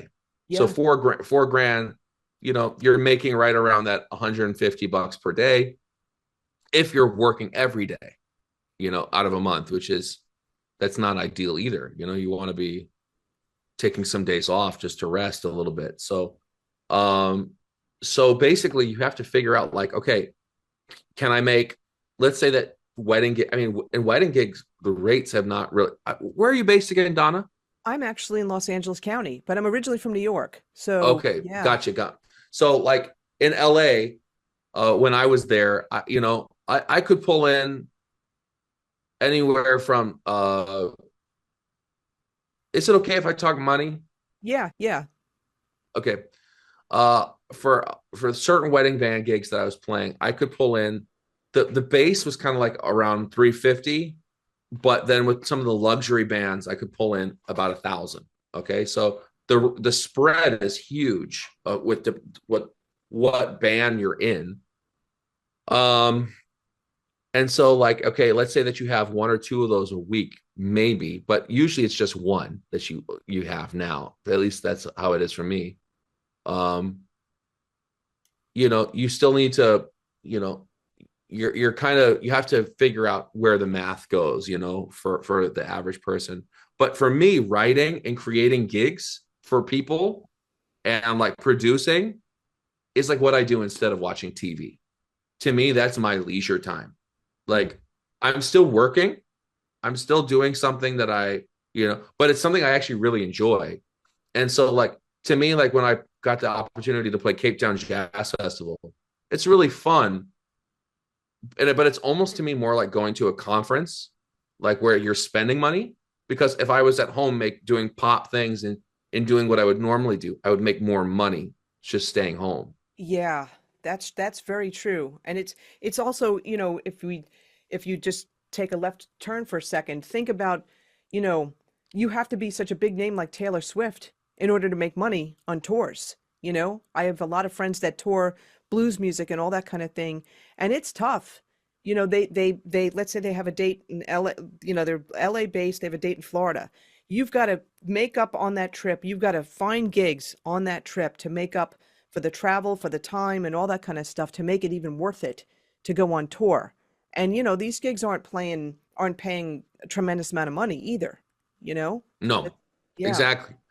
exactly. And that's why what I'm saying about also like it's a sad state, but every band pretty much needs drums if you're going to call yourself a band. Like Drake and some of these people don't even tour with bands anymore. They just go up on stage with maybe dancers and stuff. K-pop right now is changing where it's all dance based. There's no musicians, it's all tracks. Where there's no musicians, right? It's just dancers. So our music industry is changing a lot right now. And I seriously believe that like what you've done, like you've done something great, which is you created your own product with teaching. You interact with different musicians. You've created a product that's really great for yourself, right? I look at my friends like Tony Gray. He has a bass academy. I've gotten to interact a lot with like Scott bass lessons because of Mohini. And like people like that who are creating products, someone like Chad Lefkowitz Brown, these people are making products where they are self-sufficient. That's in the area of education. You can make products also in other areas, like making loops, making samples for people. But I think that we have to stop thinking like when you're the artist, that's when you think about passion projects and like you're like pouring money into something. And that's almost like it's your hobby. Like all these records I make, I try to find the cheapest way of making records where I still try to honor my musicians by either giving them back end credit where they're making money off of splits, or they're making whatever I can afford from a upfront payment. You know, I can't pay union scale to everybody who plays music for me, you know, in a day recording. I just, that's not who I am, right? I am making music very frequently right now, and I have a ton of projects to release right now. So for me, it's like you have to be like so many things. You have to be a politician as a musician. You have to be able to know how to go into a room. If you're going into like especially like as like a white guy, right? Like I played in Nigerian churches and I played in gospel churches in LA a lot, right? You have to know how to you know fit in different environments. I also used to play at this Church of Scientology. Like that was very different. You know the one on L. Ron Hubbard Way, the Yeah. blue one. Yeah. I I used to play there every Wow. week. Yeah, and I used to play the Celebrity Center too for the Scientologists. And you just have to know how to fit in. You have to know how to play. You have to know how to manage your money. I mean, you have to know. I mean, there's so many things with really trying to do this. If you're going to be a jazz player, especially, and also acknowledging that, like what I just said about how you're like some of the big opportunities that people go, wow, you got the opportunity to go play this festival. It's like, yeah, I would have made more money if I'd stayed home. And That's like, that's so, yeah, listen, that is so interesting because especially for people that are of an older generation, right? Where, even a lot of people think, oh, you got a record deal. That's the most amazing thing. It's really not. Very few people have record deals. Most people are independently releasing because that's where they're going to get the most money from. If you're Taylor Swift, you're going to have a record deal because the record companies don't promote you unless you have a massive following to begin with. Everything, the language, the everything's changed from well, 10 and years ago. yeah, Yeah, 20 years ago, all that kind of thing. totally. Taylor, you brought up Taylor though. Taylor Swift's whole record thing is that she was with the record industry for a long time, and then she tried to buy her masters. They didn't sell it, so she went and made her own version That's right. and basically self-released everything. So she is actually an example of someone who said kind of F you to the music business and the record industry, and now is doing her own thing. She's surpassed the whole record industry. Um, Now with a lot of record deals, basically what they are is like glorified loan officers. They're Yes. just providing loans to you. So like Yeah. you'll get like a budget, right? So they'll advance you 20 grand, whatever. Like even for like jazz records, it's usually pretty crap with the record deals. They'll advance you like 10 to 20,000 for a record deal to make your record. And you think, wow, this is great. I can pay my rent. I can hire some musicians. I can, you have to, you know, for a record date, right? You have to cater the thing, you know, you have to give everyone food. It's like, okay, do I cater or do I pass around the cell phone and have everybody Uber Eats? You know, it's like these things, you know, like, um, and then you have to pay everybody their rate, their fee. You finish a record, you make the record, and you actually look at what the record deal says. And most of the time, you're making only a person, you're making like, let's say you're making 20% of album sales back, but that 20% goes in service of your debt. Yes. So not 100% of the album sales go in service of the debt. It's just the 20%. So the record company immediately starts taking profit while you are servicing your debt.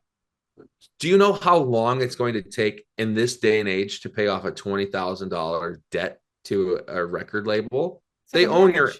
They own your ass after that. It's Yeah. you have signed yourself into a money lending deal, like at the you know, like these check cashing places that are like on corners of cities. That's what it is. You're in this, that it's a record deal, and then we pawn gold, and we, you know what I mean, like It's a that's music. how. It's a music mortgage. Yeah, That's what it is. it's a music mortgage, and it's and now there are companies that are leveraging your future sales if you have certain streaming numbers, which are found to be legal. They'll leverage your future sales against like loaning you money. And so, yeah, I mean, as a musician, my, especially coming out of college, man, what I would do if I could go back and tell myself certain things about the industry, and, you know, trying to look a certain way for the music industry too, like what clothes I would wear. Yeah. Like maybe I would work out more than I would practice if I'm going to be a model, you know what I mean? Like Yeah. a Yeah. music model instead of being a player, you know, like I would work out more instead of practicing so much. I would like, It's you know, like different values that they're looking for. Yeah. totally. Yeah, it's a totally, so, and also, you know, I want to give encouragement to people like Mohini, who is, you know, my wife, right? She has totally changed the world. I mean, I think that she's just an amazing person. You know, we're in the middle of a separation and everything. I don't want to talk about that, but you know, she has totally changed the music landscape with just like being a total killer player. Um, and so like someone like her, there's always place for people at the top. You know, if you're the best, then you're the best. Um, but most people are not going to be the best, and they have to find places to operate within. So I tell young people, practice hard when you're young. You have to just practice so much, you know, and then have a game plan early. Don't mess around too much in your 20s. Be be on the grind from the beginning, you know. Yeah. Yeah. A lot of people waste a lot of time and a lot of money. So, Let me ask you this question too. So you're kind of giving advice to younger people, right? Now, there's a lot of people that are, you know, taking up saxophone later on in age, right? After 50, after 60, and all sure. that kind of thing. And, you know, they'll play in community bands, but they'll also play in cover bands, and they'll play in, you know, the local bars and all that kind of thing. And, you know, I've talked to so many people, and a lot of people feel, you know, they've worked their day job, you know, they had their other career and this is for fun. They feel like, you know, they shouldn't take money for what they're doing. To me, that bothers me a little bit, or actually a lot, because the thing is that you have people that are, it doesn't matter whether they're younger or not, but people that are in music, this is their source of income. And when, you know, people play gigs for free, you know, thinking, oh, you know, I'm just not, you know, experienced enough or whatever, and you know, I don't really need the money. I think it's doing a great disservice to Mm, the entire, you know, to the entire industry when you think about it. And I know people mean well, but I don't think they realize the impact of, you know, not, you know, mm, going mm. to your local bar and saying, yeah, that's okay. You can pay me in drinks or you can pay me in food. That's, you know, that's like saying to a restaurant chef, yeah, we'll just, you know, the way we'll pay you is, you know, you could take home some food for your family, you know? Right, right. I mean, you know what's so sad about this situation, Donna, is that like people can notice the difference between a Tom Brady and a high school quarterback, right? Like everyone who watches Sunday football, you watch your kid play at a Friday night, at the high school, and then you go to watch Saturday night football at the college level, for a game day, and then Sunday you watch pro football. You can tell the level difference massively at each of those levels based on the way that they're playing, how many completions they make, how many touchdowns, how many interceptions, you know. But if you take someone like what you're saying, like, at three levels of saxophone playing, from let's say a high schooler to an intermediate saxophone player to a saxophone master, the public will not be able to differentiate the difference that much between those people. It's not going to be like Friday, Saturday, and Sunday night football, right? Yeah. So what you're saying, it is true, I guess, that if people are entering the ether of the professional music industry and people can't determine their quality, and it's like, why would I pay to go see a master if I can see Joe play on Friday for free? That's an interesting thing. I haven't really focused on that so much because I think that the overall industry thing is so against us. So I haven't focused on, it's kind of like, are you going to focus on the guys at the bottom or the guys on the top? My focus has always been on the guys on the top, and Mm. like what someone like Daniel Elkman, like with Spotify, or Daniel Elk, I think, like with Spotify, like he, to me right now, unfortunately, is like the enemy, right? Because he has done a giant disservice to musicians. I mean, employees of Spotify make billions of dollars and musicians are making so little per stream, and it's like, this model is not sustainable for musicians. I'm thinking towards that route more than like, I want to see Congress, set a minimum rate for streams. I want Congress to, I think there needs to be some regulation of the music industry in certain departments. I'm not so worried about Joe playing. I know what you mean, though. I know what you mean. It's just like, am I going to be mad at this guy who, was a chemical engineer all his life and then wants to play sax at the bookstore or at a coffee shop? I don't know. For me, it's hard to be mad at those people because I see where they're coming from. And it's also, most places in the US are like right to work. It's like, we have the right to do whatever we want to do and to make money. And it's kind of like we're ruled by the market, So it's like, if the market wants this, then that's what it is. So it's tough. It's tough for me to be mad at Joe, but I also understand where you're coming from.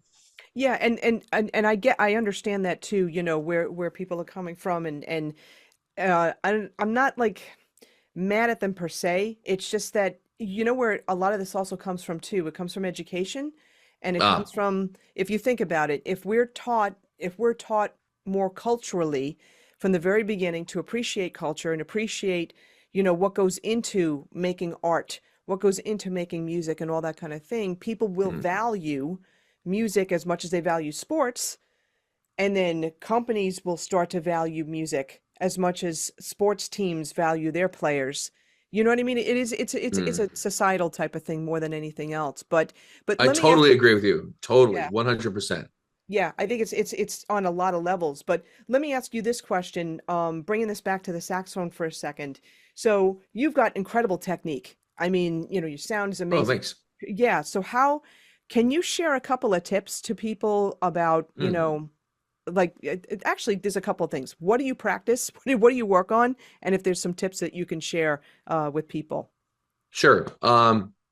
So I guess, like, so yeah, I like talking a lot about pedagogy, which is like the act of, teaching, right? But also, like, um, there are a lot of different ways to teach saxophone. Probably the way you and I teach saxophone is different. Um, and it's a good thing. We should embrace differences, but I'll just give an overview of some of the things that I do with my students. Um, Generally, with like my mouthpiece setup and like reed setup, I'm a totally like middle of the line guy. I play on a medium, open, the large chamber mouthpiece. I play on a pretty medium reed or medium soft reed, actually. I want to work as little as possible when I play sax. I don't want to be working hard. I want the optimal volume and sound possibility for the minimal amount of effort. And I know that that sounds really lazy or something, but there are some guys that like are playing on this big mouthpiece in a size 4 reed and or 5 reed, and like a Benny Golson, like he was an amazing player, played on a size 6 reed, with a big 10 mouthpiece, and it's like I don't know, he had Yeah.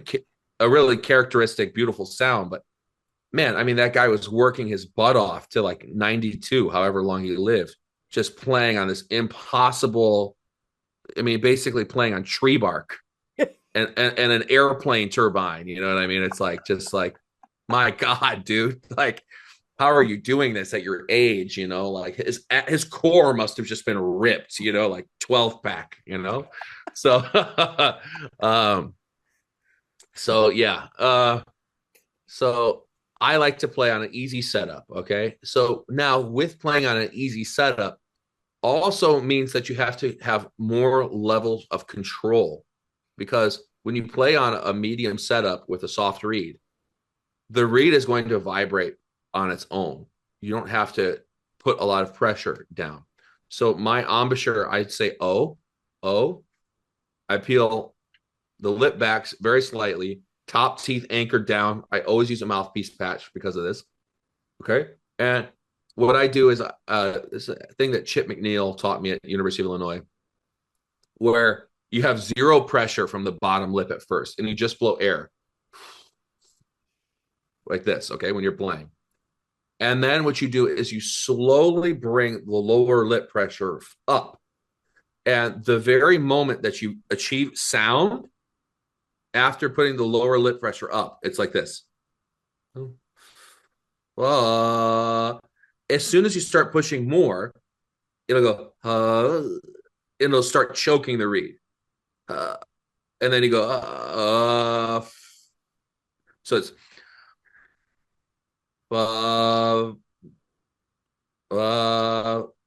right. So that's my idea, is that there's the perfect level at which you're achieving maximum tone potential Mm. and volume potential for for the air that you're using. And this lower lip is the control mechanism for that. Okay. So usually when I'm hearing people play, I'm hearing that they're playing on usually too hard of a reed, and that they're using their lip too much because they have to, if you think about the way that a mouthpiece is designed, right? It's like this, right? Right. And then the reed vibrates, right? Like this. So if you're playing on a harder reed, you have to put more pressure so Right. that the reed is closer to the tip of the mouthpiece, so that you're creating vibrations. Um, and so you naturally have a darker sound because of that. You're using more pressure. Um, I think that it's best to play on an open setup because you have to do less work. You're going to have less problems when you get older, and it's going to be easier to play forever if there's not tension in the face and it's just open. It just feels like, for me, it feels like talking when I'm playing, It just feels very natural, no effort, especially playing the Jody Jazz stuff. I play the DV and the Jet, Super Jet. And to me, those just feel like I could just play forever. Okay. Now, on I like to think about a lot about voicing. So what I mean by voicing is that literally, like if you watch this video of Stan Getz and John Coltrane they play a song called Riptide or Hackensack. You can see their Adam's apples moving up and down as they're playing the horn, going like this. And based on the register, if they're playing, the idea is that wherever they would be singing, if they were playing the same notes, Yes. their voicing is following it. And so when I saw that, it was like a light bulb went off in my head, because I was like, well, wait a second. They are following their lines as if they were a singer. They're not vibrating their vocal cords, but they're voicing the notes. So I tell my students to sing every note before they play every note. And that when you're really able to play the saxophone well, you basically are matching the voicing of whatever note you're playing at that time. So I think that singing is so important. I totally am in line with, like, when I play sax, like, I can sing everything I can play, because to me, like,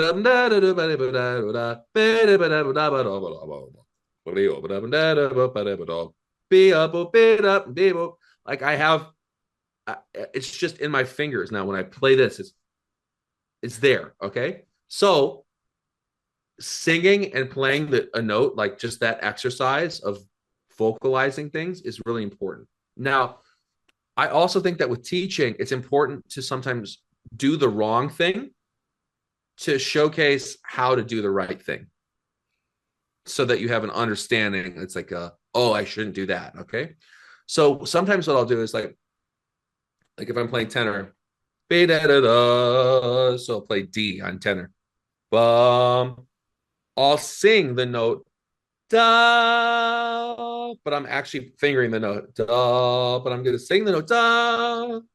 Okay. What's going to happen is that you're going to get a really cruddy tone, Yeah. because you're voicing too high for a da. When you're singing da, it's going to sound horrible. Then I'll voice too low and I'll sing da, but I'll play the note da. Okay. What'll happen is that you'll have the middle school band tone. It'll sound like gross tone. Okay. Both ways it sounds gross. But if I sing the note da while I play the note da with the voicing, it literally is a 3x sound and tone production. Like, your tone, if you were in an opera hall, your tone is going to go to the back of the room. It's literally like, because if you have like a where's my cup? Like, this is the resonant object, right? Da. If you create the right frequency, this will vibrate. Okay. The saxophone is just a tube of varying lengths. So if you press down B, the tube gets a little longer. If you press down A, it gets a little longer. G gets a little longer. F gets a little longer. E gets a little longer.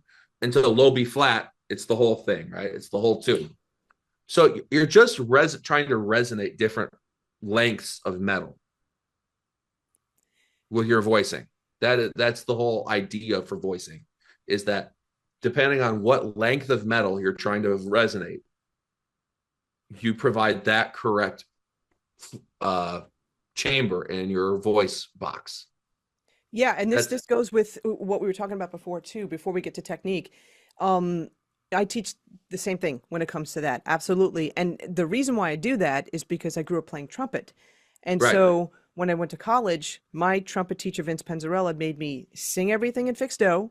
Then I was allowed to play it on the mouthpiece and then on the trumpet.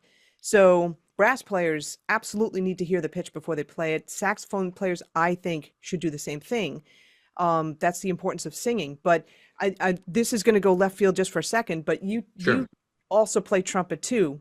And if you could, the relationship with what you just said, right, with voicing and stuff like that, it's going to be pretty similar with trumpet, because again, you need to be able to hear what you're playing. And, the voicing element of that, I think, is also very apparent for brass instruments as well. So that I want to ask you a question with that. So I'll be honest, because I don't have the time to play trumpet every day. I don't really play that much anymore. With trumpet, what I found was, and I don't know what you think, and because I'm not formally trained in trumpet. Okay, so hands up. But what I talked to one friend about is that the vocal shape stays. He thought that the vocal shape. He's the only one I took lessons from. that his vocal shape stays constant, and that what is mainly changing is air pressure and tongue position, a little bit of tongue position for high notes. And so like his pressure gradient would determine whether or not it went from like the lowest note to the highest note. Whereas I don't know that there's not the pressure gradient on saxophone as much. I No. kind of have this. I have a constant level of pressure whenever I play sax, but the voicing changes dramatically. Whereas with my friend, he said that trumpet is about the voicing staying the same and the pressure gradient changing and slight changes in tongue position. But he's just one person and he's not a university teacher or anything like that. I'm curious what you think about pressure gradient versus the voicing thing, this Yeah. kind of idea. Yeah, so here's the thing. When it comes to like air pressure on the trumpet, uh, when it comes to higher notes, you need faster pressure, but you need less volume. Okay, so you also have to think Right, about volume as well. On a right, saxophone, I feel personally, and I know you need a lot more volume because you have a lot more to go through with that horn. Especially when you're dealing with lower notes, you need a lot more volume to get through that horn. But when it comes to air pressure, mm, yes, there's absolutely differences because also the range of the instruments and that kind of thing. I mean, I mostly play tenor, I do play alto, I haven't played soprano in a while. Soprano, you're gonna feel more pressure on that because, right, yeah, okay. But nothing like a trumpet. All right, so trumpet, it's going to be definitely different air pressure, different speed. I like to think of it also. I do think that tongue level is very important. And the thing is that, like Vince would always say to me, think oh and oh all the time. But the thing is that you can't really think that all the time because you do have to change tongue level. And many of the master trumpet teachers from centuries ago, not centuries, but a century ago, let's say like with Arbin and Saint Jacome and all that kind of stuff, Clark would talk about tongue levels and different tongue levels for different ranges. The thing to consider, though, is the air pressure with regard to the tongue level. Absolutely, for right. sure. I do think that with trumpet, like on saxophone, I'm thinking one particular syllable most of the time. That's what I'm doing. On trumpet, Okay, yeah. And on trumpet, you could think many different syllables. You could think oh in a sense for low notes, or oh do. Often like I'll think ooh, like an ooh syllable for most of the range and stuff like that. You're taught to think e for the higher notes and all that kind of thing. And it's not adding tension or anything like that. Yes, it's changing tongue level, and it's also knowing that when you're playing like I'm not a stratosphere type of player, but when you're playing right, really high, you don't want to have so much air in you because then you have that back pressure, so it's taking in the right amount of air as well. That's one of the biggest differences I feel when it comes to trumpet and saxophone. There are some differences, but in terms of like embouchure, yes, you're absolutely using your corners, and your corners are going to be like the control feature and all that kind of thing. It's the corners, it's the airspeed, and it's the tongue level that's right. controlling this. So for me, I do see a lot of similarities in terms of how I voice on a saxophone and how I'm voicing on a trumpet because I'm going off of the singing and how I Mm, would sing dee, like I can sing that high, right? Dee, dee, and I'm thinking about the oral cavity shape and all that kind of stuff. right. I'm thinking the same thing for both instruments. It's this part, the embouchure, that's going to be a bit different. And it's also, I do feel again because I mostly play tenor and I play a medium setup too. Like I play Mm, I've played on the 10M Fan Chameleon 7-star. I'm nice. playing the Jody Jazz DV now the Hard Rubber DV 7-star. And it has a little bit more to me of a direct sound. I'm liking that right now. I'm getting Yeah, into that. I play Leger, yeah, American Cut 2.5s. So I'm more of a medium, I'm not going to play a very hard reed. And I'm not going to play something that's too soft either, because there's a certain level of control that I want. And I feel sometimes if it's too soft, it's like I'm working too hard to control that thing, right. and getting constricted. But when it comes to like trumpet and saxophone and stuff like that, I do feel that there are similarities. But the big changes for me are the amount of air pressure and volume That's what I Mm. feel. Trumpet's a very direct instrument. It's in out the bell, and you could practice the Clark technical studies. You hear everybody playing Clark too. Everybody plays that, right? And if you Yeah. don't know what it is, everybody now you know what it is. Okay, so it's a great lick. It's really a great lick. I've done some YouTube videos on it. But the thing though is that the whole goal of Clark is to play everything soft because you want that control, Ah, right? And throughout the entire range, you play it soft. That was the teaching. You play everything soft, you control it, then you start to increase the volume to increase the dynamics and all that kind of thing. mm, With saxophone, yeah, you're going to be playing softer, but you still have to have volume of air, more volume of air to that soft to get through the horn. And mm. especially because air's escaping from all the open keys too, Right. so you have those trains of thinking. But my stuff comes from, can I hear it? Can I sing it? And then I play it. That's how I approach it. Yeah, we're pretty much on the same page with that stuff. I would say the only difference that I heard that's like a very different thing is that you said that overall your voicing is pretty much the same all the time on tenor. Whereas for me, um, so this is goes into another thing with voicing, but more on the side of playing. It's like, so I'm from the Chicago area, right? So I have like a little bit of Chicago piano. Okay.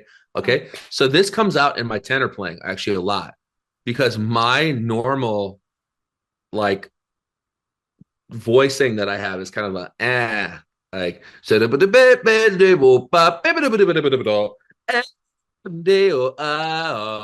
it's like it has Interesting. that a like with an N sound in there. Okay.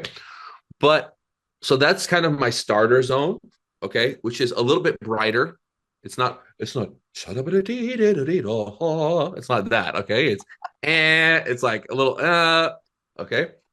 So there's this, okay? But then there's also this thing that I feel, which I incorporate a lot of doodle tonguing into my straight ahead jazz playing. So like doodle little little little little little little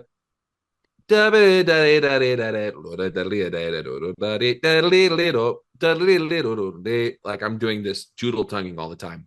Okay. Right. But I combine that with vocal shape to get a little bit more expression in my line. So like so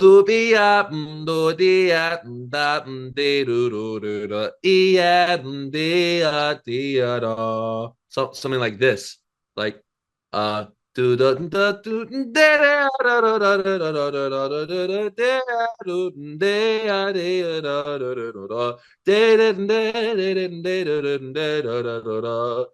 like I'm thinking about different vocal shapes based on lyric qualities too when I'm improvising. Okay. So I'm trying to really sing. I really mean it when I'm saying I'm trying to sing through the saxophone. I'm trying to go like, and it can be A, it can be E, it can be this N sound that I was making before. Like that. I'm saying Yeah. that Yeah. that's not a typical thing that people do. Like how but that's the doodle tongue, right? Right. Like, and it really makes a difference, I feel, with lines. It's supposed to go Oh, no, absolutely. Yeah. So let me clarify myself. So, I'm thinking I keep like pretty much one syllable, and mm, but within that one syllable, there's different types of articulation, different types of tonguing. Um,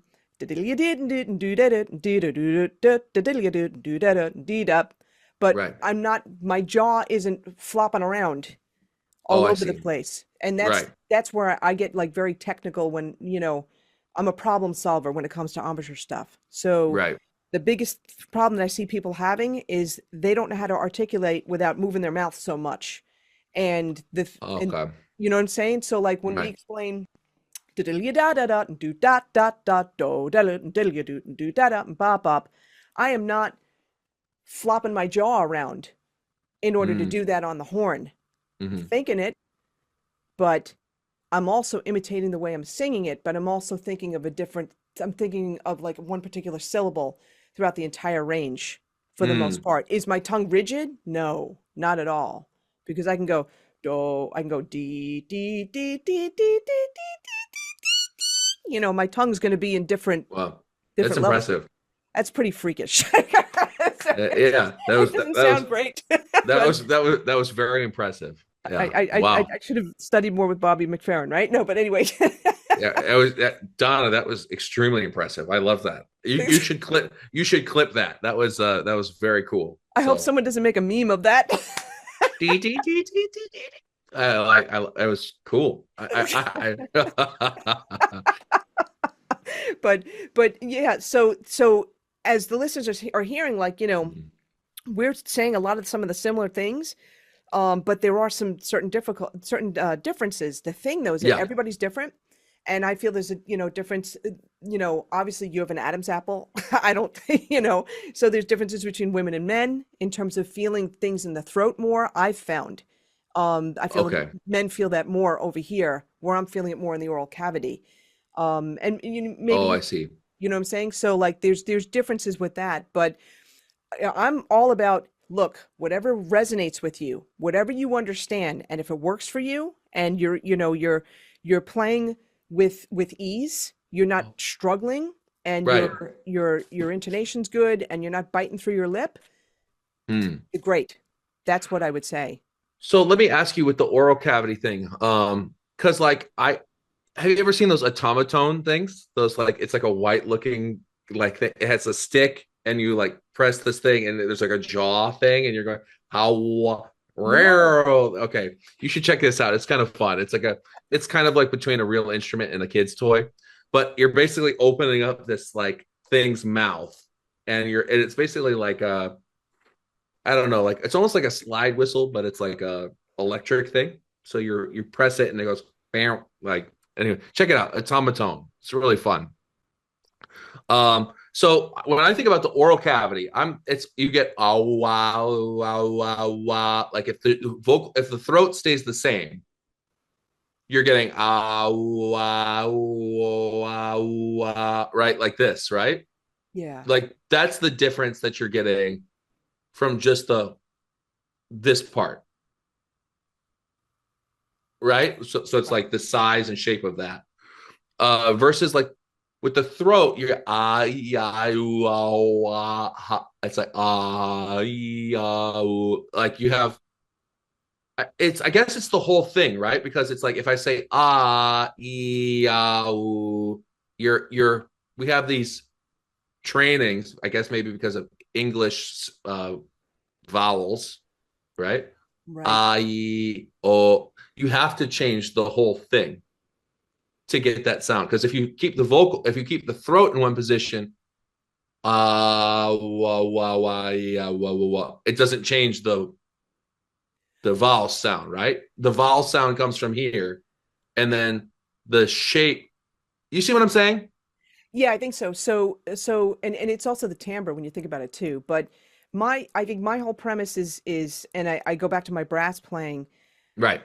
It's how I sing it, and just like how Okay. you sang those lines before, how can I imitate that on a horn Okay. and without introducing tension, without cutting off my air to the throat, because that's a big thing that happens with trumpet players. And it, Totally. yeah, and it's a bracing type of thing too that happens. You know, it's like high note, you know, that's you tighten up Right. more than you need to. I try to think about singing, really emulating singing without singing in the horn, like you said before. And that's my definition of voicing. You know, I know Donald Sinta has his book and all that kind of thing, but I gotta say, brass players have been doing this for a very long time. You know, Totally. I mean, it's just that's what it is. It's a brass type of thing, and we have a little bit more leeway on a brass instrument because we don't have a mouthpiece and a reed in our mouth. We know the reed, we control the sound. On a saxophone, we have to deal with the reed, you know? So we've Mm, got to deal with that as well.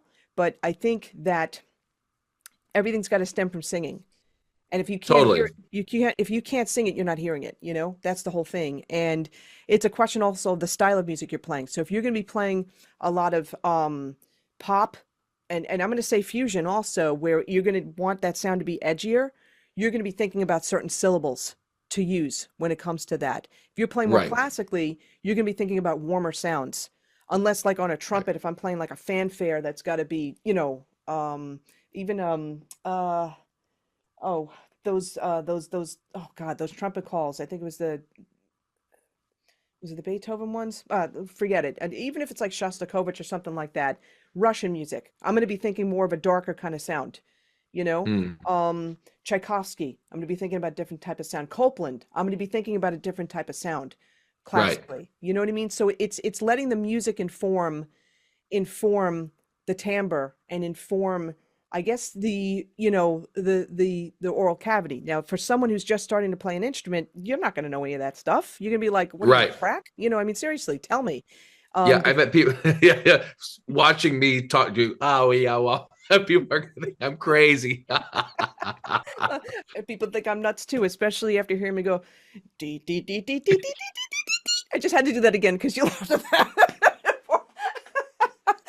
That's Oh, awesome. I've oh. not done that in public, so now I can't wait to hear the reaction. But it's awesome. It's all good. I don't care, you know. But I can see you there, you know. But the thing is that Wow. yeah, yeah, I know it's crazy. I've been able to do that since I'm a kid. But I wouldn't do I'm afraid to do that in public because you know, you kill all the dog's ears. No, but I guess the thing would be that, you know, it depends on the style of music and all that kind of stuff. But I Right. know that, you know, for people that are just beginning and all that kind of thing, I approach embouchure a little bit differently than you, but you know, again, whatever's going to work because the insides of our mouth, they're all different. The way our teeth are shaped, the Okay. you know, how close your teeth may be together or farther apart, you know, or whatnot. These are all going to affect how you play.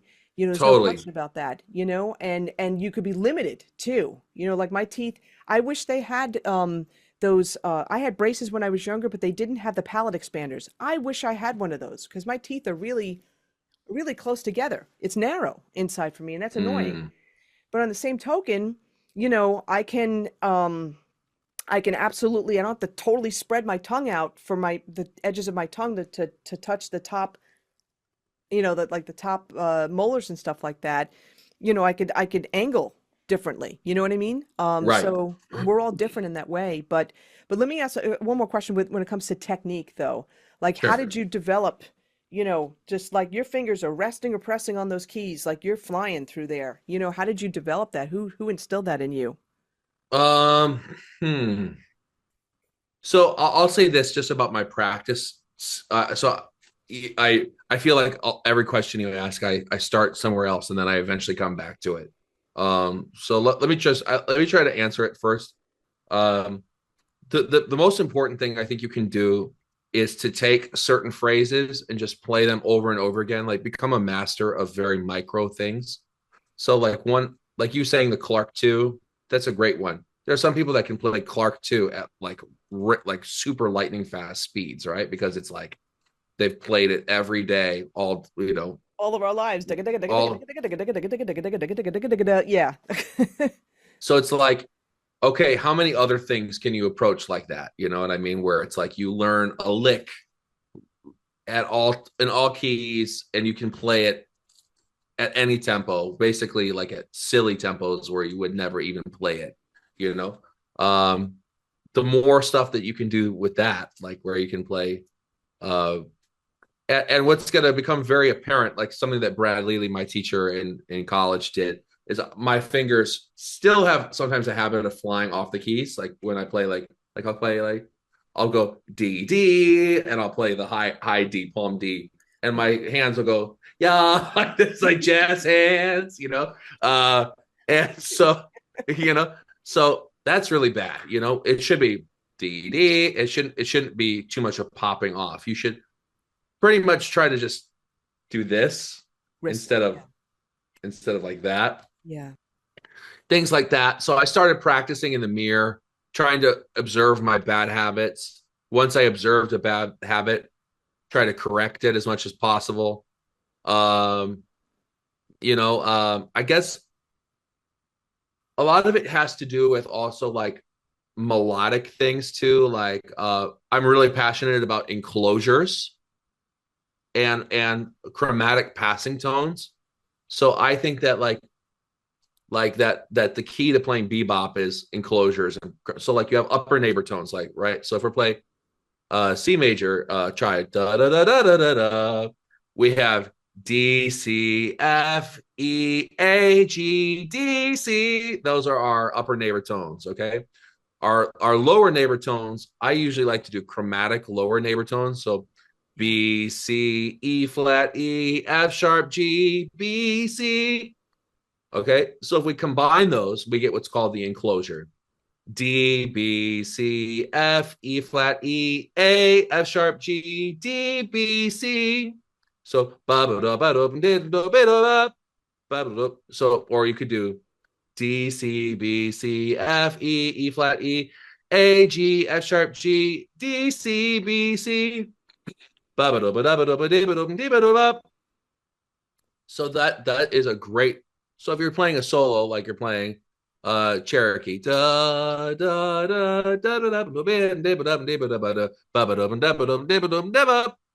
like that's the perfect device. Like that's a very much based in just a triad. You're just playing. You're basically the triad is your cupcake, and the enclosure is the sprinkles that you're Yeah. putting on top. And it's amazing how how you can dress that up to make it sound really musical. So this and then using passing tones. So like bebop scales, for example, there's really no such thing as a bebop scale is a pedagogical way of describing, in my view, how to get from beat one to beat one of the next measure with. So check this out. If we play a major scale, ba da da da da da da da, we end up on the and of four. Yeah. Ba da ba da ba da ba da, one and two and three and four and. So we're ending on the and of four. So what the bebop scale functions to do is to add one more note so that ba da da da da da da da da. So I'm putting in the flat seven there, which is the dominant bebop scale in pedagogy, jazz pedagogy. So that's fine. But to me, it's a function of we're trying to go a certain distance in this time frame. Okay.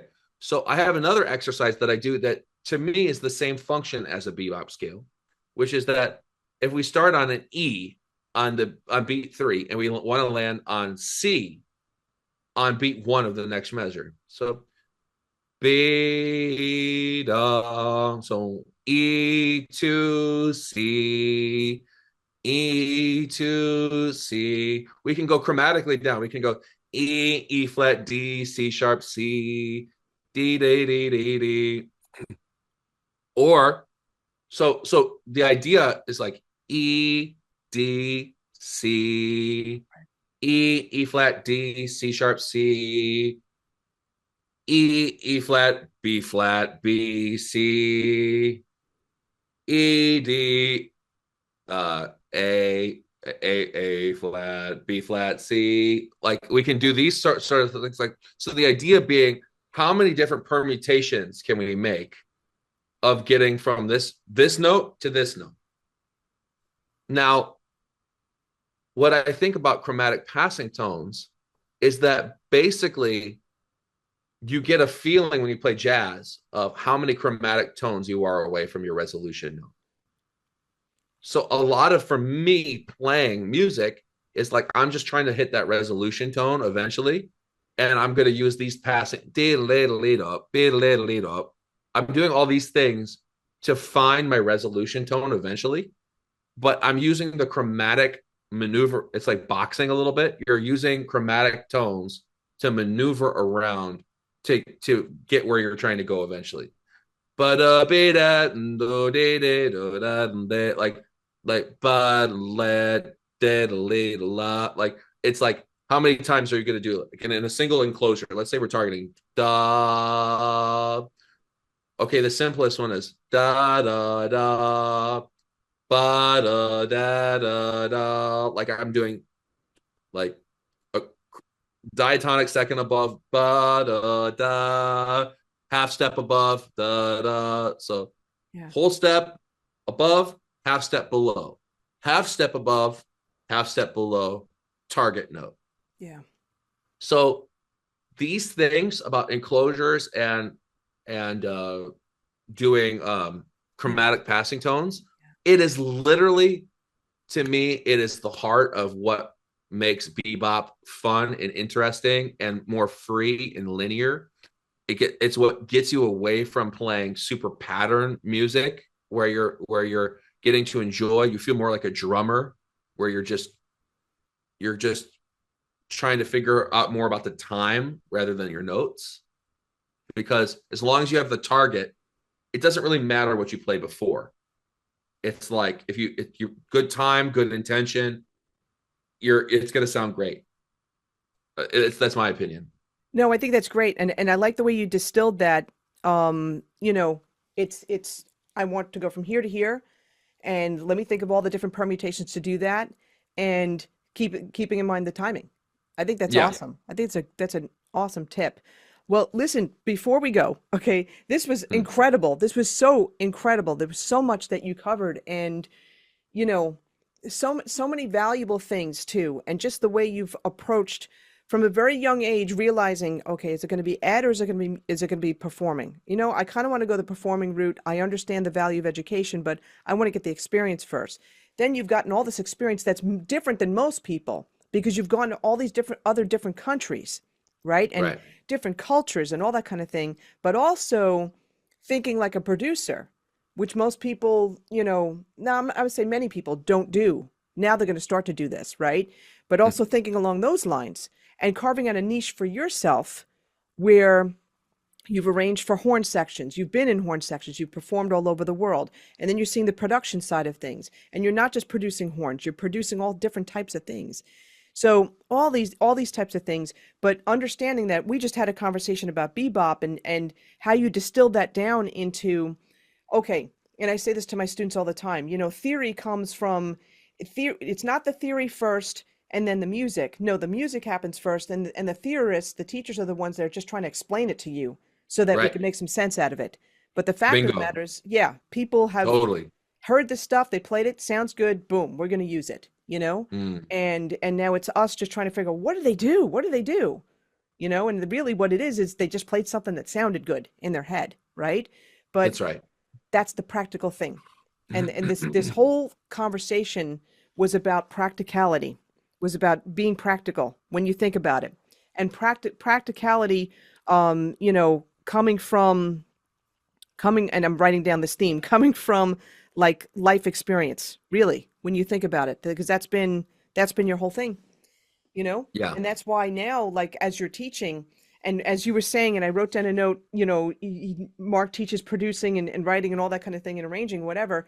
And you said, but I don't make a product out of it. And, I'm thinking someday you should, Mm. because you have a way of saying it that makes it, that distills it down, that makes it easy for people to understand, but just all these things. I think this is such a great conversation.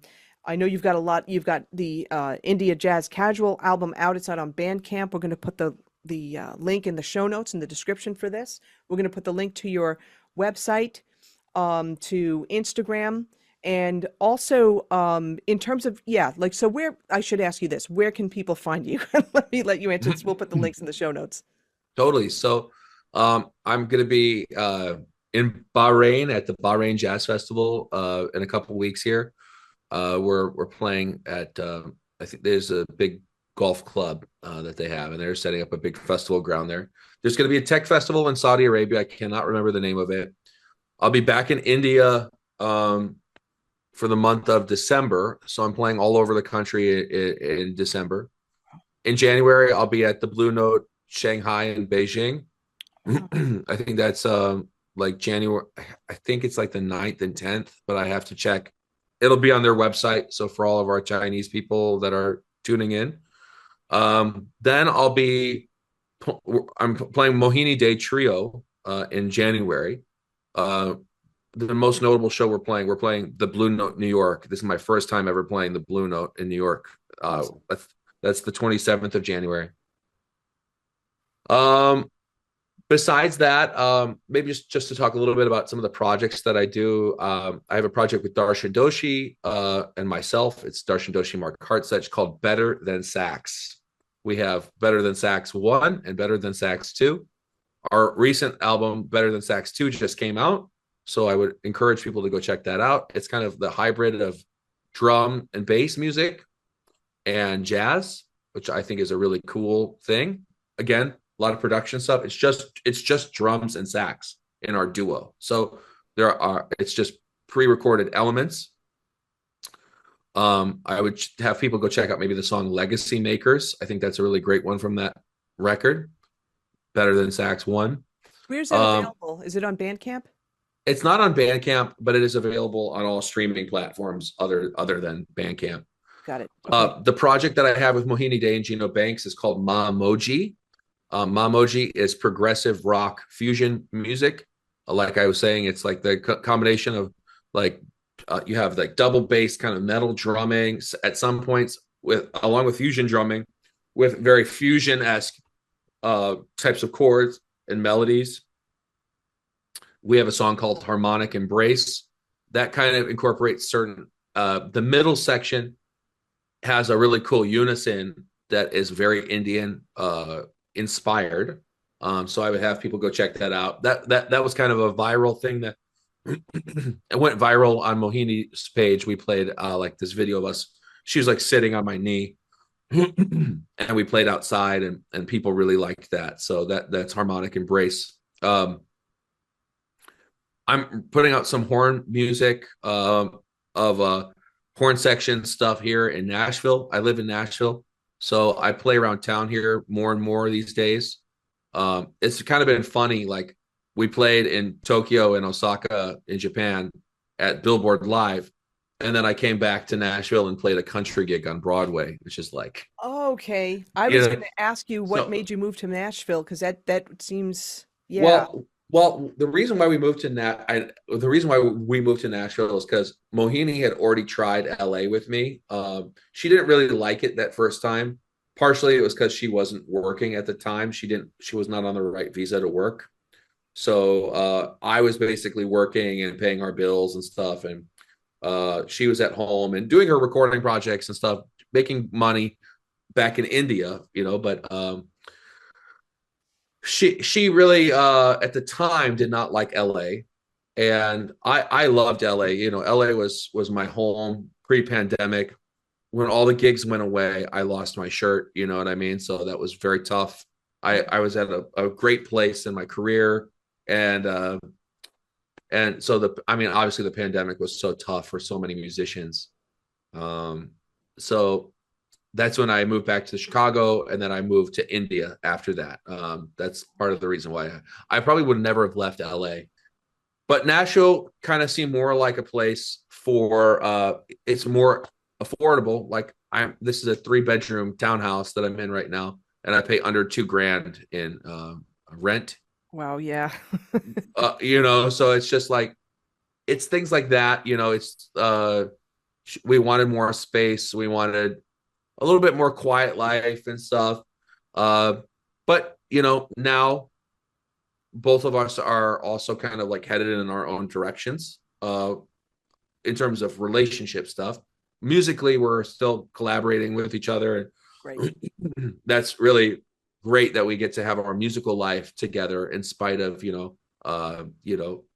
other factors not being there.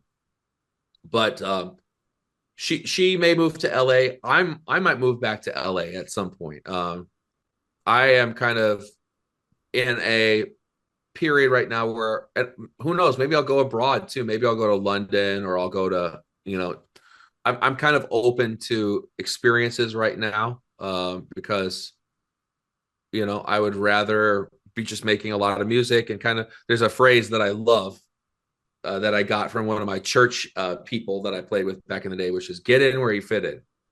Hmm. Get in where you fit in. That's one of my favorites because if you, if things aren't working for you and aren't gelling for you naturally, then move on somewhere else and get in where you fit in. Cool. That's cool. So That's a so great yeah, story. so Nashville's great. But so you can see me here. But I'm around, and to all of those people out there that are interested in the production stuff, you can hit me up if you want. I'm always available for questions, and I'm a pretty open book as well. So even if people just have, questions they want to ask me casually, I'm I'm I'm pretty friendly. So That's awesome. That's a great way of looking at it. And your website? my website is markhartsuch.com. I haven't updated it in a while, but you can also, drop me an email note, hartsuc2 at gmail.com. That's my email.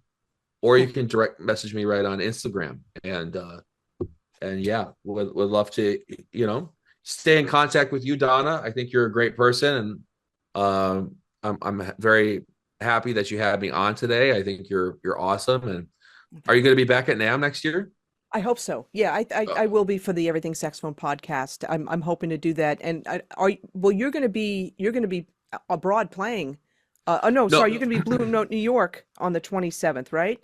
yeah. Yes. So I'll be at NAMM directly before that. So we're gonna fly, I think, directly from Anaheim to New York. Okay. Yeah, we I'm got to we pretty got to catch up. Yeah. So that'll be great. That'll be awesome. Listen, Mark, thank you so much. You've been so generous with everything that you shared and your time and everything. Thank you. Oh, absolutely. Thanks so much, Donna. We'll talk soon. Okay. Absolutely.